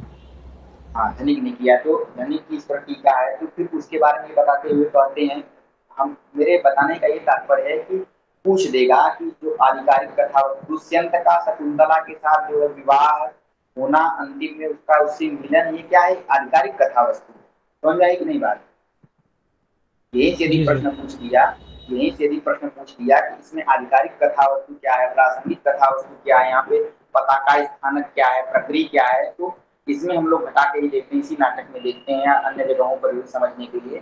तो जो कथा जो अधिकार मतलब नायक के अंतिम में जो इच्छित होता है, जो अभिष्ट होता है, उसकी प्राप्ति कराना वो आधिकारिक होता है। इसमें आधिकारिक क्या है, अंत में दुष्यंत का शकुंतला का दुष्यंत से मिल जाना, उसके साथ जो है उसको अपना लेना और उसके बालक को अपना लेना, ये सारी चीजें क्या आधिकारिक कथा वस्तु है। तो इसका ये आधिकारिक कथा वस्तु होती है। इसमें जो सहायक कथा वस्तु आती है वो जो है प्रासंगिक होती है। प्रासंगिक जो है इसमें इसकी कथा में जो सहायक होती है। तो ऐसे ये सारी जो चीजें हैं, अब इसी कथा में सहायक इत्यादि की जो, जैसे उसका करभक्त का आना वहां से, और ये फिर उसको जो है दुष्टक को भेजना दुष्यंत का, तो ये सारी चीजें जो है कैसी कथा वस्तु है, ये प्रासंगिक कथा वस्तु बीच में आती है। प्रसंग वस्तु जो है, ये जो प्रासंगिक कथा वस्तु होती है वह मुख्य कथा वस्तु की लक्ष्य की पूर्ति में सहायक होती है हमेशा।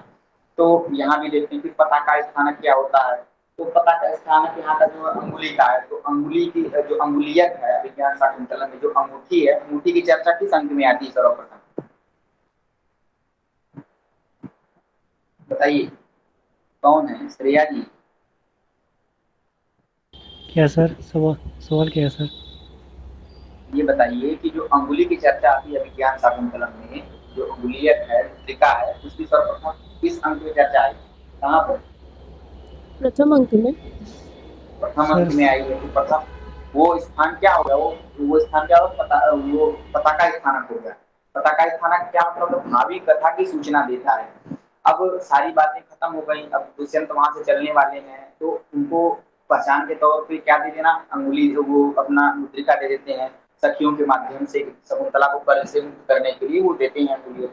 तो उस अंगुलियत से पूर्व जो है भविष्य में होने वाली जो घटना है, क्योंकि वो वही अंगूठी को दिखाना है, उसको देखते हैं दुष्यंत को याद आ जाता है। तो इन सारी कथा के इर्द गिर्द जो वो है अंगूठी की चर्चा, वो पताका स्थानक है, भावी कथा की सूचना देती है। समझ में आया कि नहीं? तो ऐसे ही पूछ देगा कि अंगुलियत की चर्चा किसमें आई, अंगूठी की चर्चा प्रथम अंक में आती है, फिर इसके बाद उसकी चर्चा हल पंचम अंक में थोड़ी सी है जब गिर जाती है अंगूठी, फिर षष्ठ अंक में जाकर के जो धीवर को मारते हुए सूचक और जानू आते हैं तो वो राजस्यालक के माध्यम से, तो वो वहां पे उसकी चर्चा आती है, उसको देखते ही दुष्यंत को याद आ जाता सारा वृत्तांत। तो तमाम चीजें, ये पताका स्थानक हुआ यहाँ का। पताका स्थानक का लक्षण है यत्रार्थे चिंतते अन्यस्मिन् स्थले मोन्यः प्रयुज्यते आगन्तुकेन भावेन पताका स्थानकं दुःखम्। आगन्तुकेन भावेन पताका स्थानकं दुःखम्। आगंतुक भाव कौन सा है? इनका जो है दुष्यंत का शकुंतला से मिलन इत्यादि क्या आगंतुक भाव, आने वाली चीजें हैं कि वो उनको छोड़ेंगे, इनका त्याग करेंगे, तमाम चीज बातें होंगी उनका जो है। तो इनका फिर गौतम कण्व ऋषि का आना, सारी बातों को जानना, फिर वृक्षों द्वारा जो है वृक्षों का प्रसंग, वहां पे पर्यावरण के विषय में कालिदास का जो है मतलब कि वर्णन करना, तमाम चीजें जो भी है, सची तीर्थ का वर्णन करना, फिर इसमें धीवर इत्यादि की जो कथा आती है सारी। तो ये मुख्य रूप से इनका क्या है, वो अंगुलीय की कथा आगे बढ़ाती कथा को, मतलब कि आगे और भी कथा है। वो जो अंगुली देकर गए हैं, बोलते हैं कि जब हमसे मिलने पर तुम दिखाना इसको, या इसको दिखाने पर मैं पहचान जाऊंगा, शकुंतला के कहने पे कि आप मुझे कैसे पहचानेंगे, तो वो बता देते हैं कि हाँ इस अंगुली के माध्यम से तुम दिखाना तो मैं पहचान जाऊंगा कौन। तो वो भावी कथा की सूचना देता है, आगंतुक मतलब भविष्य में भी इससे संबंधित कोई घटना होने वाली है। फिर ऐसे ही विस्कंभक क्या होता है, तो विस्कंभक के बारे में हमने अभी किसी ने बताया है कि चतुर्थ अंक के प्रारंभ में विस्कंभक है, शुद्ध विस्कंभक। विस्कंभक भी 2-3 प्रकार का होता है, तो उसमें जो है संकीर्ण इत्यादि भी होता है। तो उसके बताते हैं, उसके बारे में बताते हैं, वृत्तवर्तिस्यमाणानां कथांसानां निदर्शकः संक्षिप्तार्थः विस्कंभ आदौ क्या है, आदौ अंकस्य प्रदर्शितः दर्शितः मध्येन मध्यमाभ्यां वा पात्राभ्यां संप्रयोजितः शुद्धः स्यात् संकीर्णो नीच मध्यम कल्पितः। शुद्ध और संकीर्ण इत्यादि प्रकार से, तो यहाँ पे जो है प्रथम अंक चतुर्थ अंक के प्रारंभ में शुद्ध रूप से जो है विस्कंभक है। फिर आगे इसको जो है बताते हैं प्रवेशक इत्यादि के बारे में। प्रवेशक क्या है, प्रवेश को अनुदातोक्त्या नीच पात्र प्रयोजितः अंकद्वयान्तर विज्ञेया शेषम विस्कंभके यथा। विस्कंभक इत्यादि में जैसे होता है उसी प्रकार इसमें भी कार्य होते हैं, नीच पात्र होता है, प्रवेशक इत्यादि रहता है। ठीक है, तो इन सब के विषय में चर्चा करते हैं। अब जो है नाट्य की संधियों के बारे में चर्चा कर लेते हैं। तो देखिए नाट्य की अधिक नहीं जाना, नाट्य में क्या क्या इन सब चीजों के बारे में हमको तो जानना ही है। तो ये कार्यावस्थाएं कितनी प्रकार की होती हैं, उन कार्यावस्थाओं में कौन कौन संधियां होती है, तो इसके बारे में जानना। जैसा हम अभी चर्चा किए थे पहले, तो कार्यावस्थाएं 5 प्रकार की हो जाती हैं।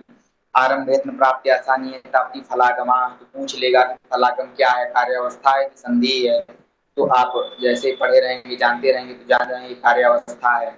फिर इस नाटक में 5 प्रकार की संधियां होती हैं। मुखम प्रतिमुखम गर्भो विमर्शः उत्संगति इति पंचाश भेदा प्रमाण लक्षण उच्यते। ये 5 प्रकार के भेद हो जाते हैं संधियों के नाटकों में।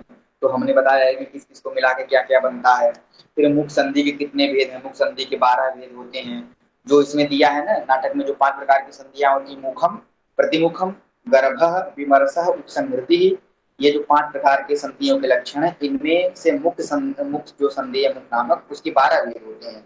क्या होते हैं, उनके नाम गिना दिए। उपक्षेप परिकरो परिन्यासो विलोभनम युक्ति प्राप्ति समाधानम विधानम परिभावना उद्भेदः करणम भेद एतान लिंगानि वै मुखे। ये 12 प्रकार के जो है उसके भेद हैं। फिर प्रतिमुख संधि के 12 अंग हैं होते हैं, उसमें भी 13 अंग होते हैं प्रतिमुख संधि के, उसके भी बताते हैं। विलास परिसर्पस्य विद्युतम तापनम तथा नरमः नरम ऋतुश्चैव तथा प्रगमनम पुनः विरोधश्च प्रतिमुखे तथा स्यात् परिपातनम पुष्पम वज्रम उपन्यासो वर्ण संहारे इत्यादि। ये नाम गिना रहे हैं कि इन संधियों के क्या क्या नाम है। फिर गर्भ संधि के 13 जो अंग होते हैं, ऐसे विमर्श संधि के भी 13 अंग होते हैं। फिर आगे एक निर्वहन संधि जो कि अभिज्ञान शाकुंतलम के 3रे अंक में 7वें अंक में आई है निर्वहन संधि, उसके 14 भेद होते हैं। तो उन सारी चीजों को भी देखना जरूरी है, वहां से क्या कैसे प्रश्न पूछते हैं। फिर गुण क्या मानते हैं, गुणों के विषय में 10 हैं कि ये श्लेष गुण मानता है, कोई प्रसाद समाधि माधुर्य वो सब कुमार उदारता इत्यादि गुण मानते हैं। फिर अलंकारों के विषय में उपमा इत्यादि का क्या अर्थ बताए, उपमा के 27 भेद हो जाते हैं। फिर 8 प्रकार के श्लेष अलंकार होते हैं, प्रास के भी 5 प्रकार होते हैं, यमक के कितने भेद, फिर काव्यलिंग इत्यादि, अपनुति इत्यादि। ये भेदक तत्व भी आप लोग ध्यान रखिएगा कि इसमें क्या भेदक तत्व होता है। कुछ अलंकार जो है एक ही प्रकार के होते हैं, सादृश्यवाचक अलंकार होते हैं, लेकिन उसमें साधारण वैधर्म को लेकर के जो भेद होता है, तो इन सारी चीजों का भी हमको ध्यान रखना है। फिर देखिए नेट में जितने भी लगे हैं अलंकार, लगभग मुझे लगता है 20 अलंकार लगे हैं। उन्हीं 20 अलंकारों में से प्राय पूछ देता है, जैसे कि विभावना अलंकार के कितने भेद होते हैं, तो विभावना अलंकार के 2 भेद होते हैं। अर्थांतर न्यास अलंकार के कितने भेद होते हैं बताइए।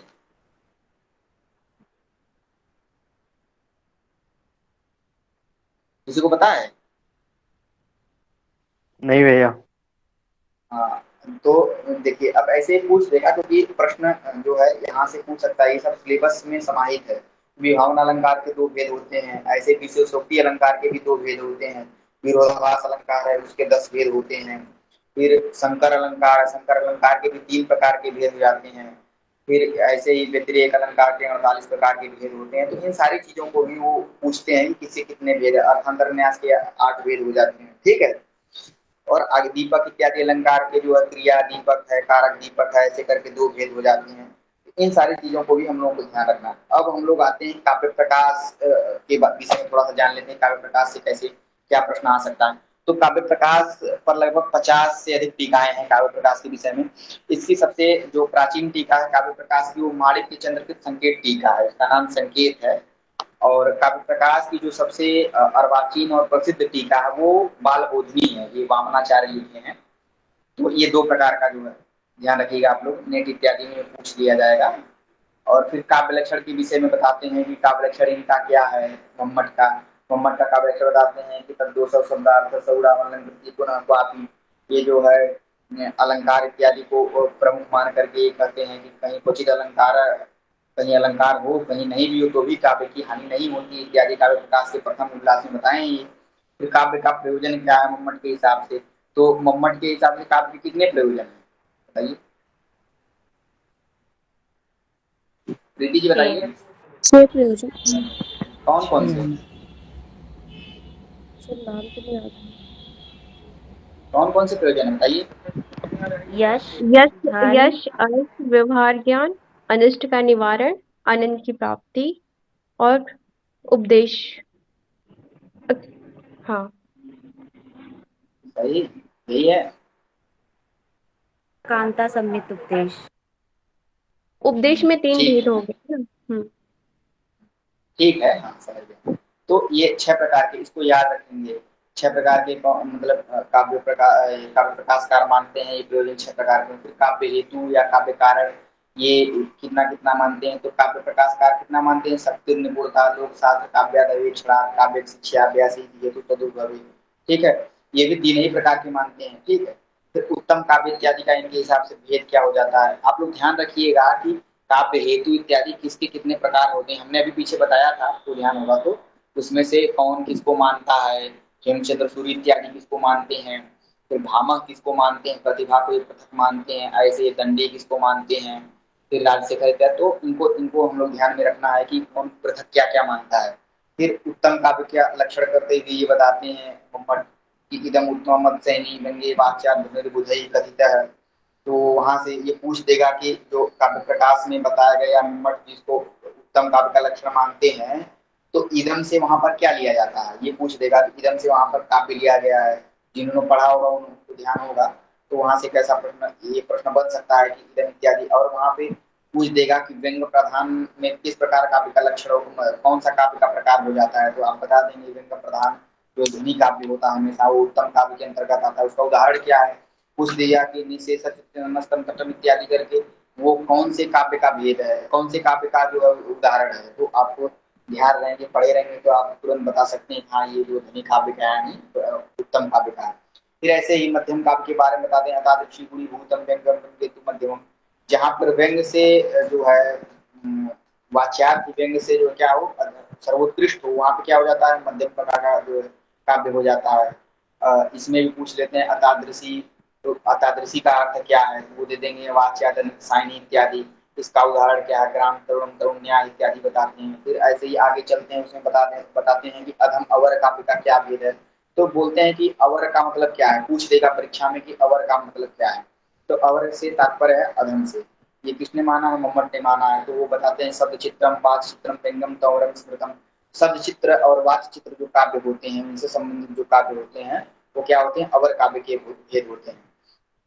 अब उसी में ये पूछ दिए कि स्वच्छंदो कच्छपोर इत्यादि ये किसके उदाहरण हैं। तो ये सारी चीजें आप ध्यान रखिएगा। ये किसके उदाहरण, कौन सा उदाहरण है, ये शब्द चित्र का है कि वाच चित्र का है, बताइए। सर शब्द चित्र का। वाच चित्र का क्या है? सर उसका याद नहीं, याद है मतलब भूल गए हैं। बताइए दिव्या जी, बताइए वाच्य का अर्थ क्या है।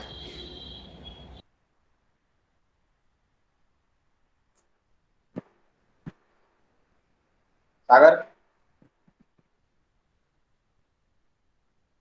देखिए वाच्य जहां भी आ जाए, वाच्य से तात्पर्य अर्थ, जो जो हम लोग बोलते हैं ना, वाच्य नहीं करना है, बार बार हम लोग वाच्य नहीं करना मतलब उसका प्रकट नहीं करना है। तो अर्थ का जो है बोध होता है हमेशा। तो जो अर्थ को लेकर के होता है वो जो है क्या होता है, अर्थ चित्र होता है, उसी को वाच्य चित्र कहते हैं। ठीक है। तो मेर गतम मानतमात्म मंदिरा इत्यादि जो श्लोक है ये किसके हैं, ये वाच्य चित्र के हैं। फिर शब्द शक्तियां कितने प्रकार की हैं, शब्द शक्तियों के विषय में बताते हैं कि ये जो है अभिधा के अभिधा लक्षण इत्यादि के कितने भेद हैं। तो अभिधा का लक्षण बताते हुए कहते हैं स मुख्यो तत्र मुख्यो व्यापार से अभिधोच्यते, जो मुख्य व्यापार होता है वो अभिधा द्वारा ही संबंधित, वही शक्ति, वही जो है शक्ति कौन सी होती है, अभिधा शक्ति होती है, मुख्य व्यापार की प्रयोगिका जो शक्ति होती है। फिर आगे बोलते हैं लक्षणा के मुख्यार्थवाद तद्योगे रूढ़ितोष प्रयोजनात् अन्योर्थो लक्षिते यथा लक्षणारोपिता क्रिया।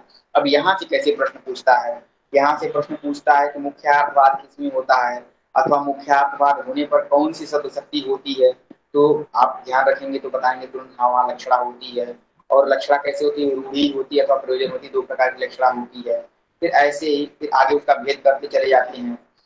आगे बताते हैं फिर आगे उसी में सिद्धये पराक्षेप परार्थम समर्पण उपादान लक्षण चेतुक्ता सिद्धये साधुधारे, शुद्धा और जो है उपादान के भेद से, गौणी के भेद से जो दो प्रकार की हो जाती है। फिर सारोपा कैसी होती है, सारोपा का क्या लक्षण है, गौरवाहिका इत्यादि किसके उदाहरण है, तो ये सारोपा के हैं।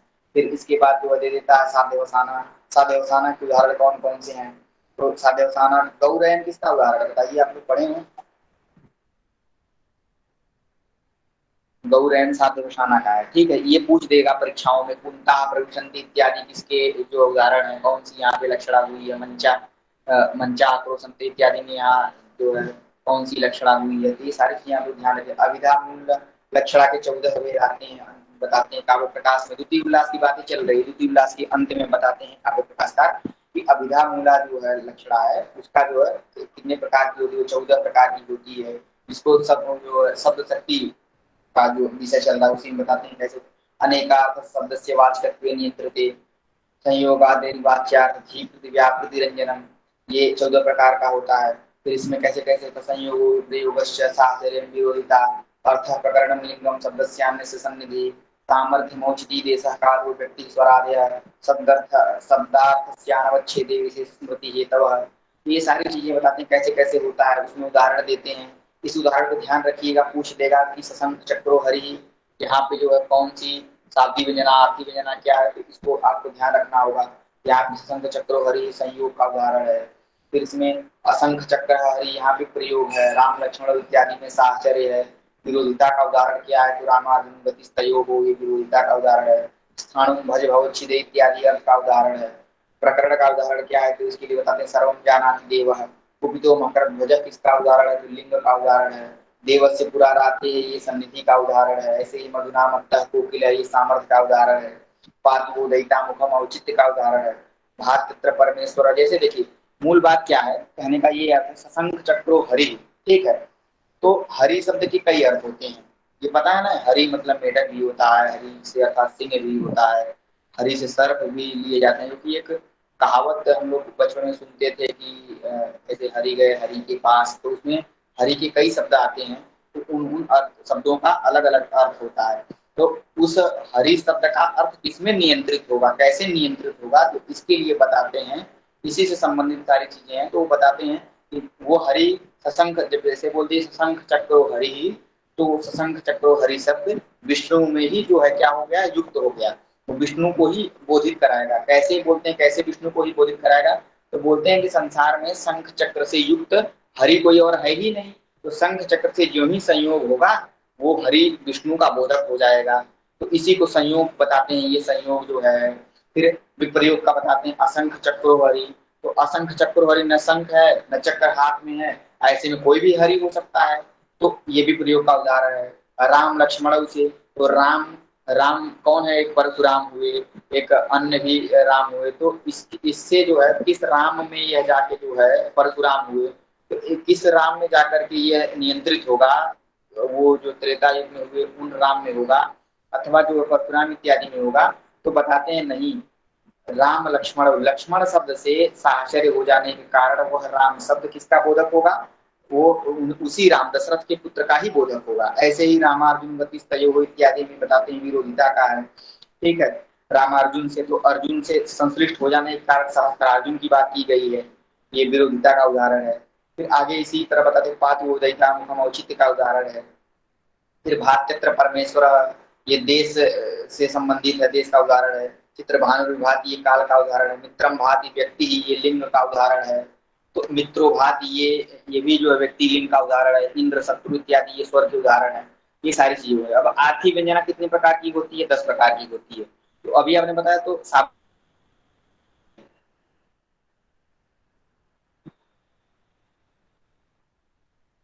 अभी हम लोगों ने पढ़ा कि शाब्दिक व्यंजना के 14 प्रकार होते हैं, ठीक है। अब आर्थिक व्यंजना कितने होते हैं, 10 प्रकार होते हैं। आर्थिक व्यंजना में भी क्या है, वक्ति बोधव्य काकूनाम वाच्य वाच्यान्य सन्निधेय प्रस्ताव देश कालादेर वैशिष्ट्यात् प्रतिभाजुषाम योर्थस्यान्यात् धीर हेतु व्यापारो व्यक्तिरेवसा, ये आर्थिक व्यंजना इत्यादि का उदाहरण है। फिर अब प्रथम इसी में चले आइए, जो है काव्य प्रकाश के द्वितीय उल्लास के प्रारंभ में ही चले आइए, जब वो बताते हैं तो वहाँ अभिहितान्वयवाद और अभिहिता विधानवाद की चर्चा की गई है। तो अभिहितान्वयवाद के जो है समर्थक कौन है, बताइए। अभिहितान्वयवाद के समर्थक कौन है, कुमारिल भट्ट है, ठीक है। और अभिहिता विधानवाद के कौन है, प्रभाकर आदि। प्रभाकर कुमारिल भट्ट के ही शिष्य थे, और ये दोनों लोग किससे संबंधित हैं, ये मीमांसा से संबंधित है। मीमांसा के बहुत बड़े आचार्य हुए। और इसमें एक और प्रश्न आ जाता है कि प्रायः कुमारिल भट्ट, जब आप प्रामाण्यवाद इत्यादि आगे पढ़ेंगे उसमें, तो वहां से पूछता है कि ये कौन सा वाद इत्यादि मानते हैं, तो ज्ञानतावाद इनका प्रसिद्ध है, तो कुमारिल भट्ट ज्ञानतावाद को मानते हैं, ठीक है। फिर ये प्रभाकर किसको मानते हैं, अनिता विधानवाद को मानते हैं। तो इतना ही प्रश्न आता है कि अनिता विधानवाद जो किससे संबंधित है अथवा कौन मानता है इसको, तो ये प्रभाकर मानते हैं। और ये किस विचारधारा या किस उसके विषय के आचार्य रहे हैं, किससे संबंधित रहे, मीमांसा के आचार्य रहे हैं दोनों लोग। फिर आगे हम लोग जो पढ़ते हैं अभिनवगुप्त इत्यादि का, हम लोगों ने रसपुत्र इत्यादि के बारे में विचार विमर्श कर लिया था कि भट्टलोलट इत्यादि का उत्पत्तिवाद है, संयुक्तिवाद है, भट्टनायक का भुक्तिवाद है, अभिनवगुप्त का अभिव्यक्तिवाद है। तो इसमें इन जो इनका उदाहरण दिया गया या इनका जो रससूत्र है, इन रससूत्रों में जो शब्द आते हैं, कौन गम्य गमक भाव मानता है, कौन चर्वमाण रस को मानता है, और कौन जो है ये भोग्यमान मानता है। जो भुक्तिवाद के जो समर्थक है भट्टनायक, वो बोलते हैं कि ये जो है भोग्य है रस। ऐसे ही आगे अभिव्यक्तिवाद के समर्थक अभिनवगुप्त क्या मानते हैं, सारी साधारणीकरण कौन कर रहे हैं, प्रश्न पूछा नेटवर्क में भी पूछ देता है कि साधारणीकरण रस को कौन मानते हैं, तो ये अभिनवगुप्त मानते हैं। फिर ऐसे ही काव्य के कितने दोष हैं, अब इस पर चर्चा करते हैं सप्तम उल्लास में। तो ये काव्य प्रकाश के हिसाब से हम चर्चा कर रहे हैं कि कहाँ पे क्या कैसे हुआ है। तो उसमें जो पदगत और समासगत दोष होते हैं, तो पदगत जो 13 दोष पदगत होते हैं, और समासगत भी नहीं होते हैं, लगभग 13 ही होते हैं। फिर कुछ अलग हो जाते हैं, श्रेष्ठ अविमृष्ट विधेयांश विरुद्ध मतिकृत, ये 3 दोष केवल समास में ही होता है, और बाकी बताने के लिए कहते हैं। जब काव्य प्रकाश सप्तम उल्लास आप खोलेंगे तो शुरुआत में ही दिया हुआ है ये उदाहरण, दुष्टम पदम श्रुतिकटुति संस्कृत्यर्थ प्रयुक्त असमर्थ क्या प्रयुक्तम असमर्थम निहितार्थम अंकितार्थम निरर्थकम अवाचकम तथा अश्लीलम। अश्लील 3 प्रकार का होता है। फिर संदिग्धम अप्रतीतम ग्राम्यम नेयार्थमथ भवेत् क्लिष्टम अविमृष्ट विधेयांसम विरुद्ध मतकृत समासगतमेव। देखिए पूरा बदला दिए, इसमें कौन कितना है। तो यहाँ से पूछ देगा कि पदगत दोष कितने होते हैं, तो पदगत दोष 13 होते हैं, समासगत दोष भी 13 ही होते हैं, इसमें स्क्रीन तो अलग आ जाते हैं, ठीक है। ये समास में होते कौन कौन से, श्लिष्ट अविमृष्ट विधेयांश और विरुद्ध मतिकृत दोष। फिर अर्थ दोषों को लेकर के चर्चा करते हैं। तो अर्थ दोष कितने प्रकार के होते हैं, तो लगभग अर्थ दोष 14 प्रकार के होते हैं। इनमें उसी में देता है आगे काव्य प्रकाश में ही, अर्थो पुष्ट कष्टो व्याहत पुनरुक्त दुष्कर्म ग्राम्या संदिग्धो निर्हेतु प्रसिद्ध विद्या विरुद्धस्य अनिवीकृतः सानियमा नियम विशेषा विशेष परिवृताः साकांक्षो अपदयुक्तः सहचर भिन्न प्रकाशित विरुद्धः विध्यनुवाद युक्त त्यक्त पुनः सुकृतोश्लीलः।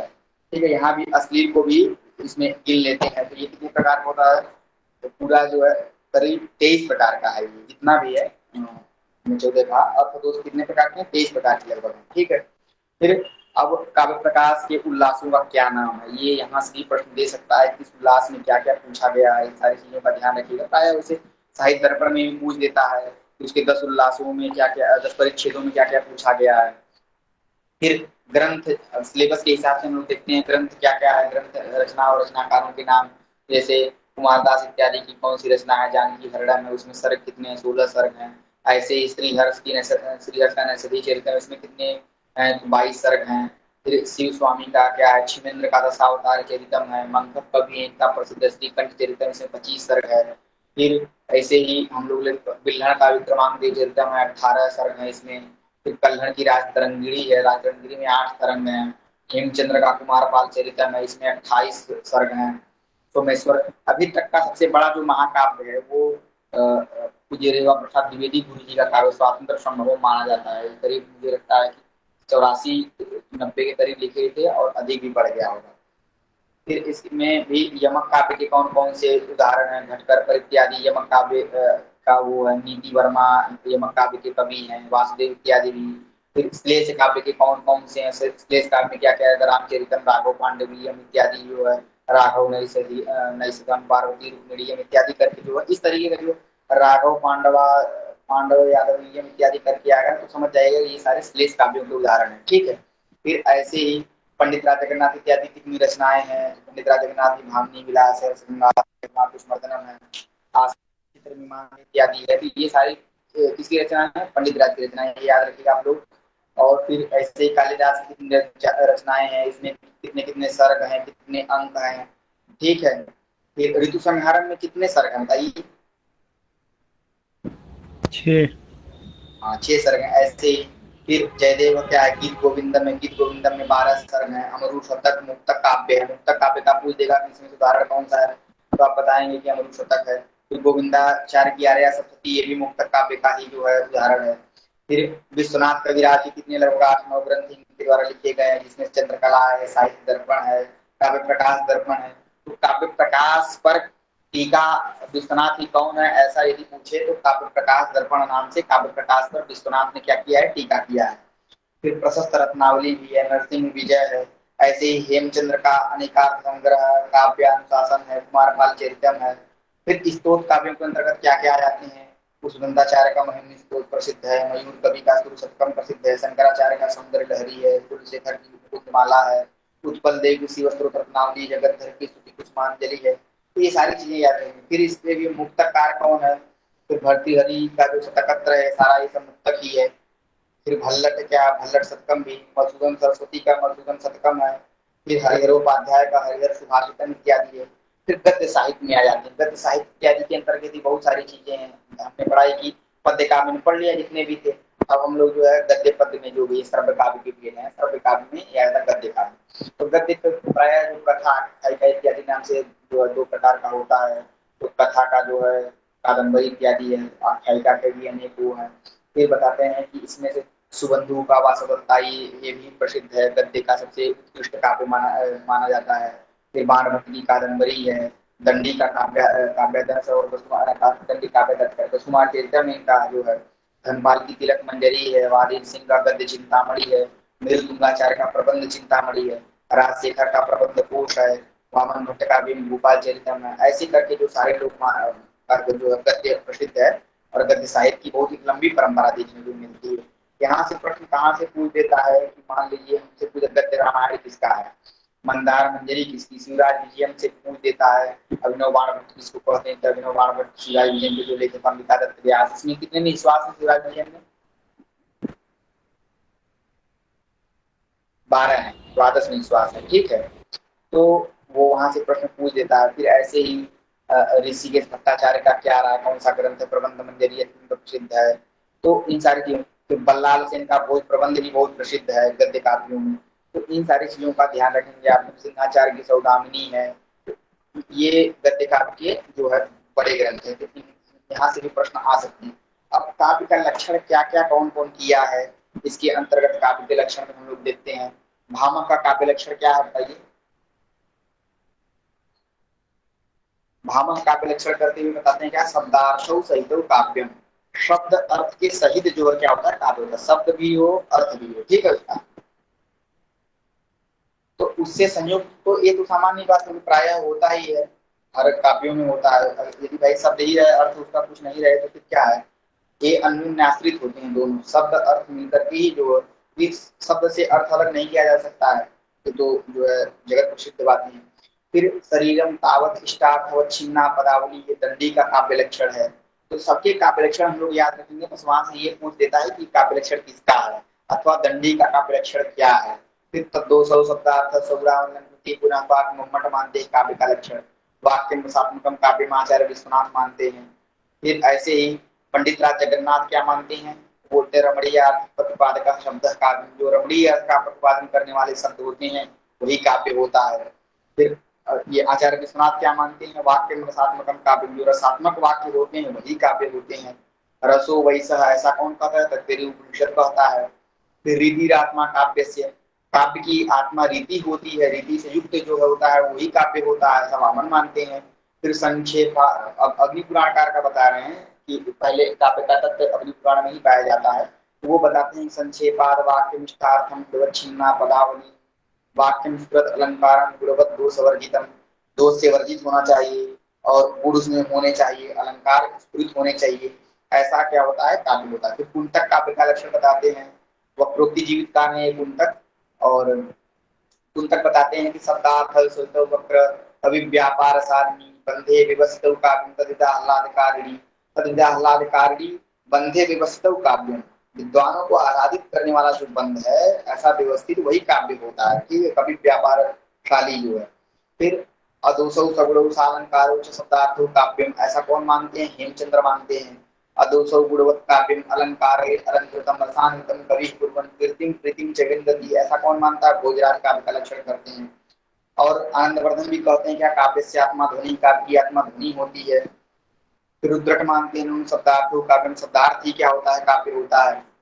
अब ऐसे सारी चीजें जो है मतलब पूछी जाती है, जो यहाँ से प्रश्न पूछे जाते हैं, तो यहाँ से आप लोगों को तैयारी करनी है। फिर उत्तर नाम चरितम से आप लोग सूक्तियां देख लीजिएगा, कितनी कितनी सूक्तियां कहाँ से कैसी हैं। फिर ऐसे रघुवंश महाकाव्यम इत्यादि का सामान्य परिचय है, सामान्य परिचय के अंतर्गत जो है कालिदास इसके लेखक हैं, जीव ग्रंथ कौन सा है, रामायण है, रघुवंश महाकाव्य का सर्ग कितने हैं, 19 सर्ग हैं, इसमें छंद है, अनुष्टुप जाति इत्यादि, श्लोक कितने हैं, 1569 श्लोक इसमें हैं। इसकी प्रसिद्ध टीका क्या है, तो मलिनाथ की संजीवनी टीका इस पर प्रसिद्ध है। तो प्रथम सर्ग में कितने श्लोक हैं, 95 श्लोक लगभग प्रथम सर्ग में है। ऐसे ही अंत में सबसे कौन है, प्रहर्षिणी छंद है, और शुरुआत में क्या है, अनुष्टुप छंद है। चतुर्दश सर्ग श्लोक जो है, 14वें सर्ग में कितने श्लोक हैं, 87 हैं। ऐसे ही प्रमुख रस कौन सा है, श्रृंगार है, वीर करुण शांत रस इसके अलावा श्रृंगार के हैं। फिर वैदर्भी रीति है, प्रसाद गुण है। फिर इसमें कितने राजाओं का वर्णन होता है, लगभग 29 राजाओं का वर्णन होता है, रघुकुल 29 राजाओं का वर्णन होता है। फिर ये लघुत्रयी में आता है, लघुत्रयी के अंतर्गत क्या था, कुमार संभवम, रघुवंशम और मेघदूतम, जो कालिदास के तीनों ग्रंथ हैं लघुत्रयी के अंतर्गत आता है। फिर इसके बाद हमको देखना है रघुवंश के प्रथम सर्ग में क्या क्या है, रघुवंश के प्रथम सर्ग में किसका किसका वर्णन है, फिर इसमें कितने श्लोक हैं, इसमें जो है दिलीपी किसका है कि उसकी गो सेवा का वर्णन है, ठीक है, क्या कामधेनु ने जो श्राप दिया था दिलीप को उसका वर्णन है, क्या है सारी चीजें। फिर वो सुरभि नाम की जो गाय होती है उससे उद्धार होता है, इनका साप उद्धार। फिर नंदिनी की सेवा करते हैं, ये तो तमाम चीजें हैं। फिर रघुवंश का मंगलाचरण क्या है, उसमें कौन सा अलंकार है, उसमें जो है रघुवंश महाकाव्य का जो मंगलाचरण उसमें छंद कौन सा, ये सारी चीजें पूछ देता है। यहाँ वागर्थावी में कौन सा समास है, ये भी पूछ देगा। फिर रघुराम अनवयम बक्षितम वाग्भूषण, यहाँ पे अनवयम का अर्थ क्या है, ये सारी चीजें पूछ देगा। यहाँ पे अनवयम का अर्थ क्या है, वंश है। फिर राजा दिलीप की उपमा किससे दी गई है, तो वृषस्कंध सालप्रांतुर्महाभुज इत्यादि करके राजा दिलीप वृषस्कंध से जो है उपमा देते हैं।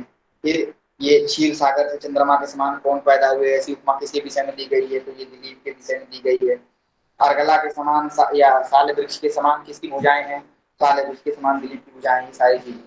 फिर ऐसे द्वितीय सर्ग में आ जाती है, द्वितीय सर्ग में क्या है, वहां पे क्या क्या प्रमुख चीजें हैं, ये सारी चीज तृतीय सर्ग में क्या है, तो इनका आप लोग देख लीजिएगा।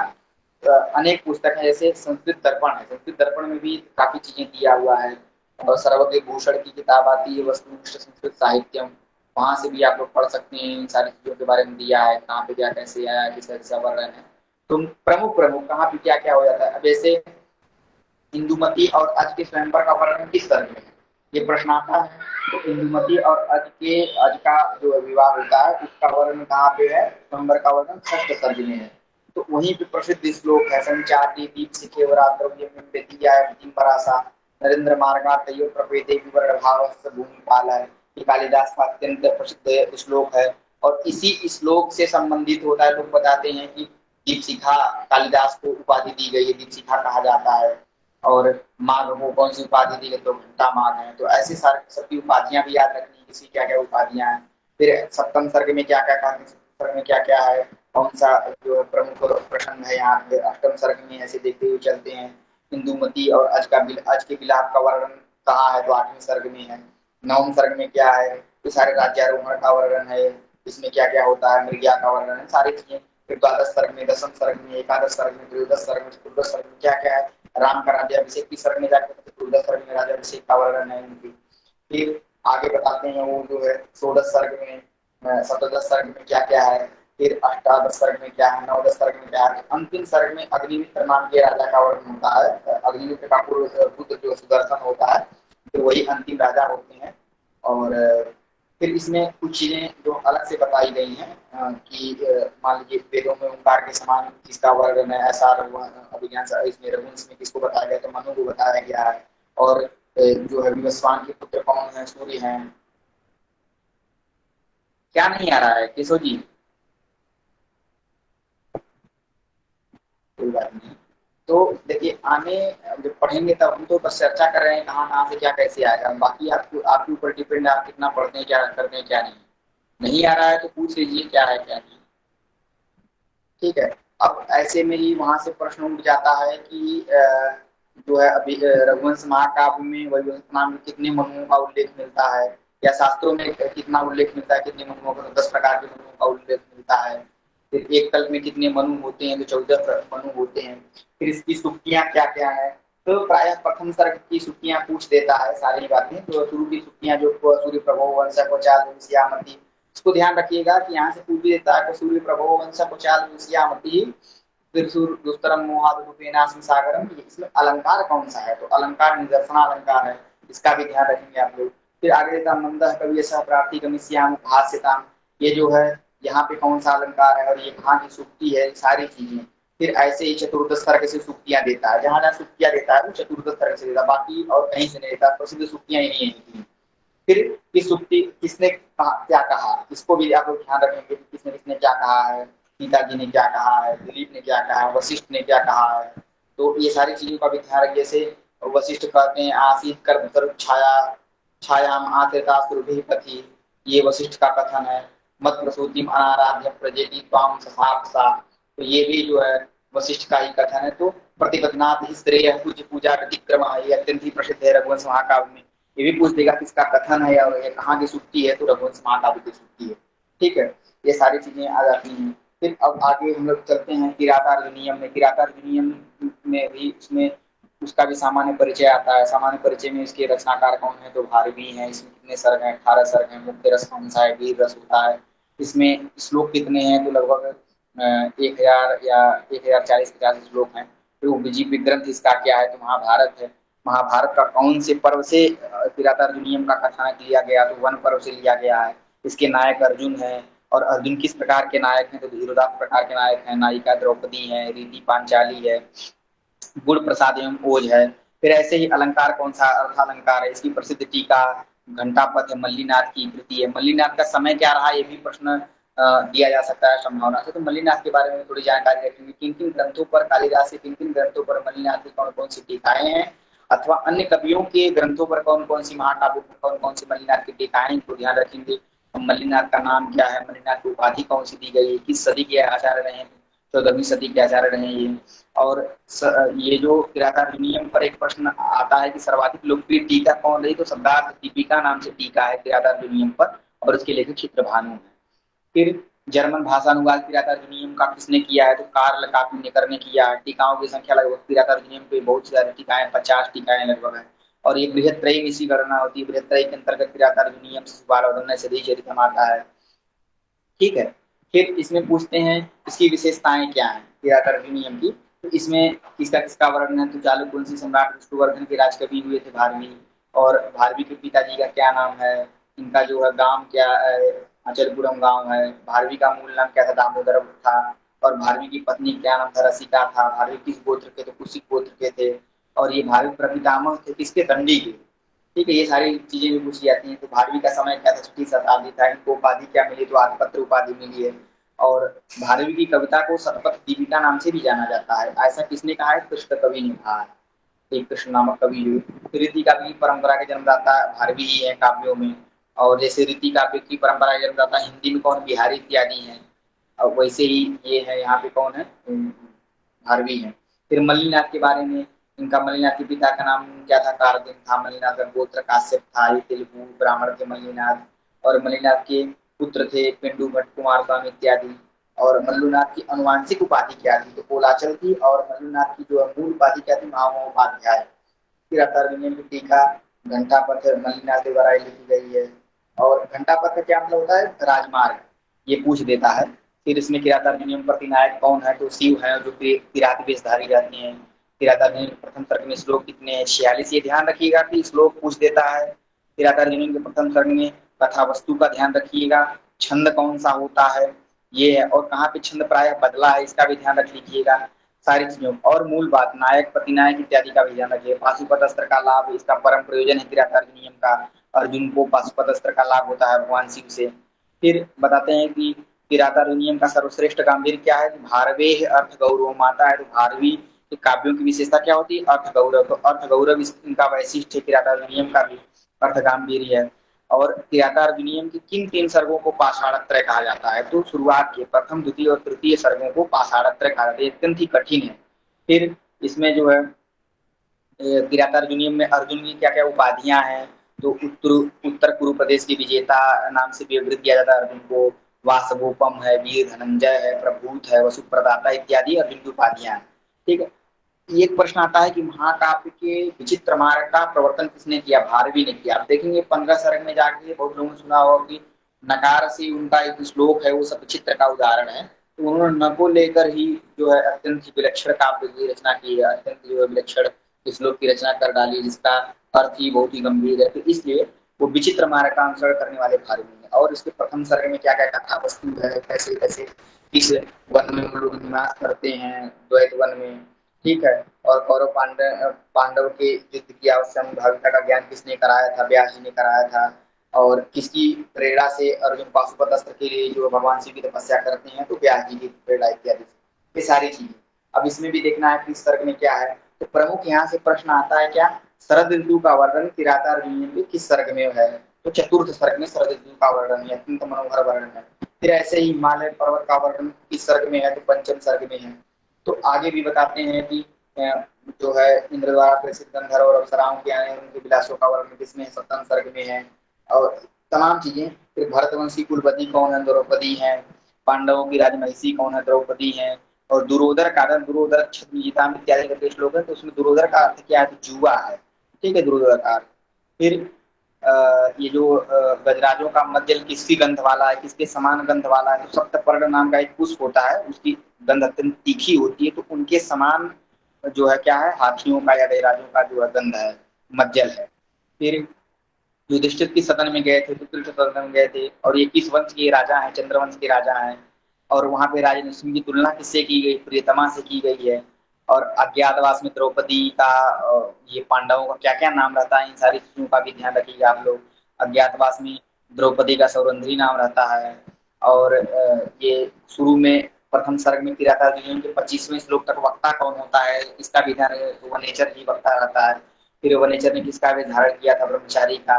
न तितिक्षा समम अस्ति साधनम इति पुत्र, ये कहाँ का है, किराता अर्जुनियम का है। विष्णुरूपा खलु चित्रवृत्तय इत्यादि भी कहाँ का है, किराता अर्जुनियम से। ठीक है, फिर हम लोग शिशुपाल वधन से फिर वहां पे सुक्तियां भी देख लीजिएगा कि वनेचर की सुक्तियां कौन कौन सी हैं।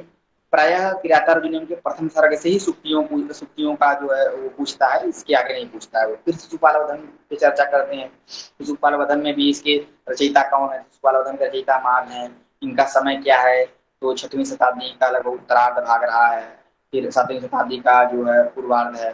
फिर इसमें सर्ग कितने हैं, तो 20 सर्ग हैं, श्लोक 1650 श्लोक हैं। उपजीव ग्रंथ क्या है शिशुपाल वधन का, तो उसके लिए यद्यपि शिशुपाल वधन की जो कथा वस्तु वो अनेक ग्रंथों से मिलती जुलती है, लेकिन इसका वर्णन महाभारत का सभा पर्व है। फिर पद्म पुराण में भी 25वें अध्याय में ये कथा वस्तु मिलती है शिशुपाल वधन की। अग्नि पुराण में भी यही चीज मिलती है 4 से 12 अध्याय तक। फिर श्रीमद् भागवत के जो है श्रीमद् भागवत महापुराण के 10वें स्कंद में 74 अध्याय के आसपास से भी इसकी कथा मिलती है। फिर शिशुपाल वधन के प्रथम सर्ग में श्लोक कितने हैं, तो 75 श्लोक हैं। इसके नायक कौन है, श्री कृष्ण नायक है। ऐसे ही रस कौन सा है, तो वीर रस है। इसकी सबसे प्रसिद्ध टीका कौन सी है, तो मल्लीनाथ की सर्वांगसा नाम की टीका है। हाँ, इतना जरूर ध्यान कीजिएगा, मल्लीनाथ की किन किन महाकाव्यों पर, किन किन ग्रंथों पर कौन कौन सी टीकाएं हैं, इसको जरूर ध्यान रखिएगा और थोड़ा सा मल्लीनाथ के बारे में जान लीजिएगा। ठीक है, फिर माँ की उपाधि क्या है, तो माँ की उपाधि जो है सर इसमें नायिका कौन है, इसमें शिशुपाल वध में? शिशुपाल वधन में नायिका का तो कोई विशेष निश्चय नहीं है, आप द्रौपदी को मान लीजिए, क्योंकि उन्हीं के निमित्त शिशुपाल का वध होता है ना। जी सर। हाँ, तो माँ के पिता का नाम क्या रहता है, उनके पिता का नाम दत्तक है, माँ के पितामह का नाम सुप्रभदेव इत्यादि है। और फिर ये किसके सचिव थे या किसके राज्य के ये मांग थे, तो ये श्रीवर्मन के सचिव थे, महाकवि मांग। फिर सारी चीजें जो है मार्ग के काव्यों की सामान्य जो विशेषताएं थी, इनमें भी किस सर्ग में क्या है, जो भी शिशुपाल वधन में जो है 20 सर्ग हैं, इन 20 सर्गों में प्रमुख प्रमुख कथा वस्तु क्या है। तो जहां जहां की प्रमुख कथा वस्तु वो मैं आपको बता दे रहा हूँ, शेष आप लोग अन्यत्र से अपना अध्ययन कर लीजिएगा। तो प्रथम सर्ग की कथा वस्तु के रूप में प्रथम सर्ग में नारद का आगमन होता है, और नारद जी को कृष्ण के बाद भेजने वाले कौन होते हैं, प्रेषयिता कौन होते हैं, इंद्र होते हैं। फिर शिशुपाल पूर्वजन्म में क्या था, रावण और हिरण्यकशिपु था।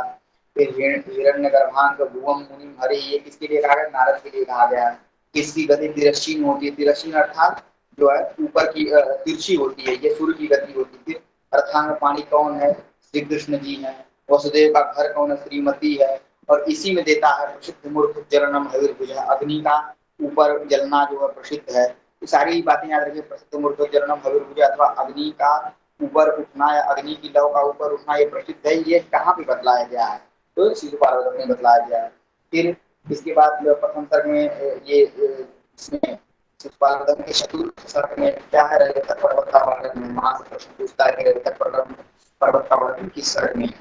फिर 6 ऋतुओं का वर्णन किस सर्ग में है, तो 6वें सर्ग में 6 ऋतुओं का वर्णन है, उनके मनोहर वर्णन है 6 ऋतुओं का। उसमें से प्रथम ऋतु है वसंत ऋतु, वसंत ऋतु से ही जो है इसका कामदेव का सेनापति वसंत कहा जाता है, तो उन्हीं से इसका वर्णन प्रारंभ करते हैं। फिर एकादश सर्ग में प्रभात वर्णन है, ये भी आ जाता है, ये पूछ सकते हैं। फिर अन्य सर्गों में क्या क्या है, तो इन सारी चीजों का भी आप लोग ध्यान रखिएगा। ठीक है, इसके बाद जो है शिशुपाल के द्वारा भेजा गया जो श्री कृष्ण दूत होता है, जो शिशुपाल के द्वारा भेजा गया दूत वो श्री कृष्ण की सभा में कब आता है, तो 16वें सर्ग में आता है। ऐसे ही करके शिशुपाल से युद्ध के लिए श्री कृष्ण और सेना का प्रस्थान किस सर्ग में होता है, तो 17वें सर्ग में होता है। और उन दोनों का घनघोर युद्ध कब होता है, तो 18वें सर्ग में होता है। और बाणासुर का पुत्र कौन था, तो बाणासुर का था वेणुदारी, उसके पुत्र का नाम था।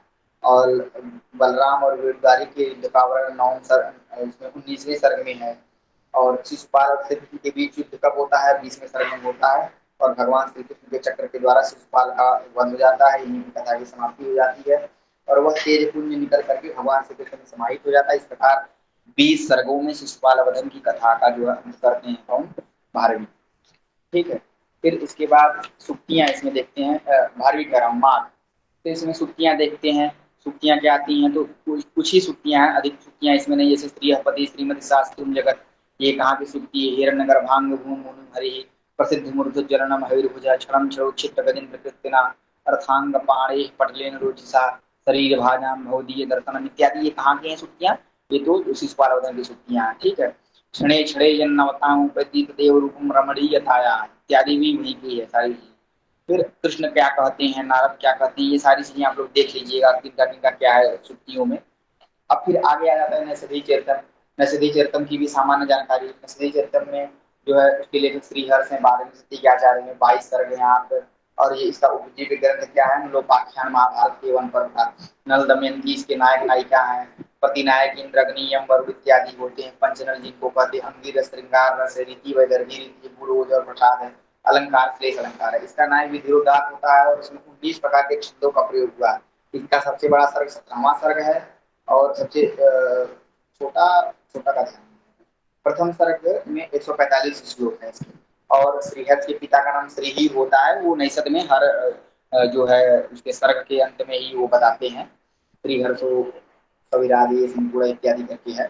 तो माता कौन है? मामल्य देवी है। ऐसे ही प्रथम सर्ग में क्या है? प्रथम सर्ग में इत्यादि राजा नल के चरित्र का वर्णन है।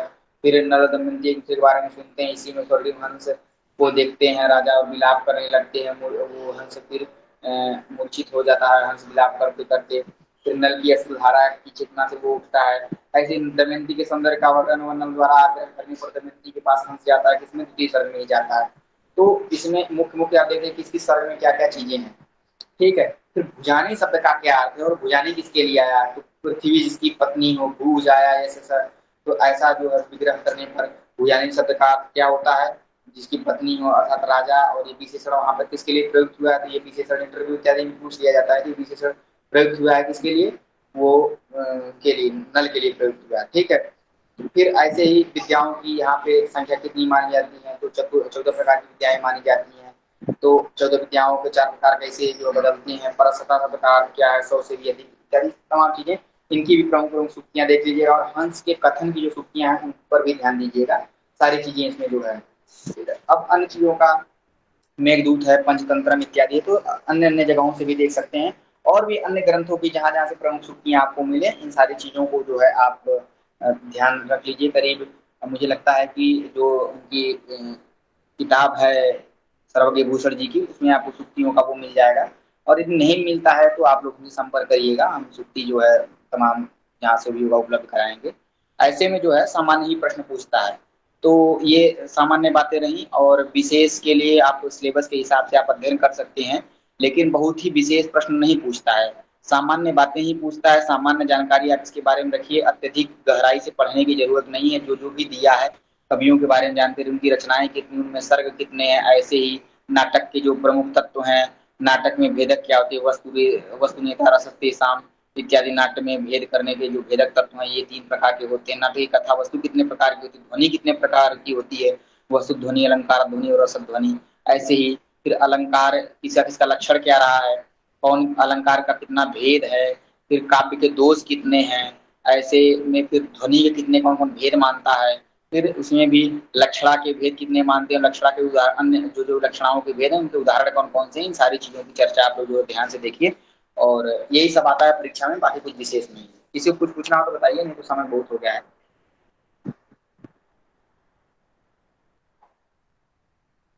ठीक है, समाप्त करते हैं ना? जी भैया। जी आप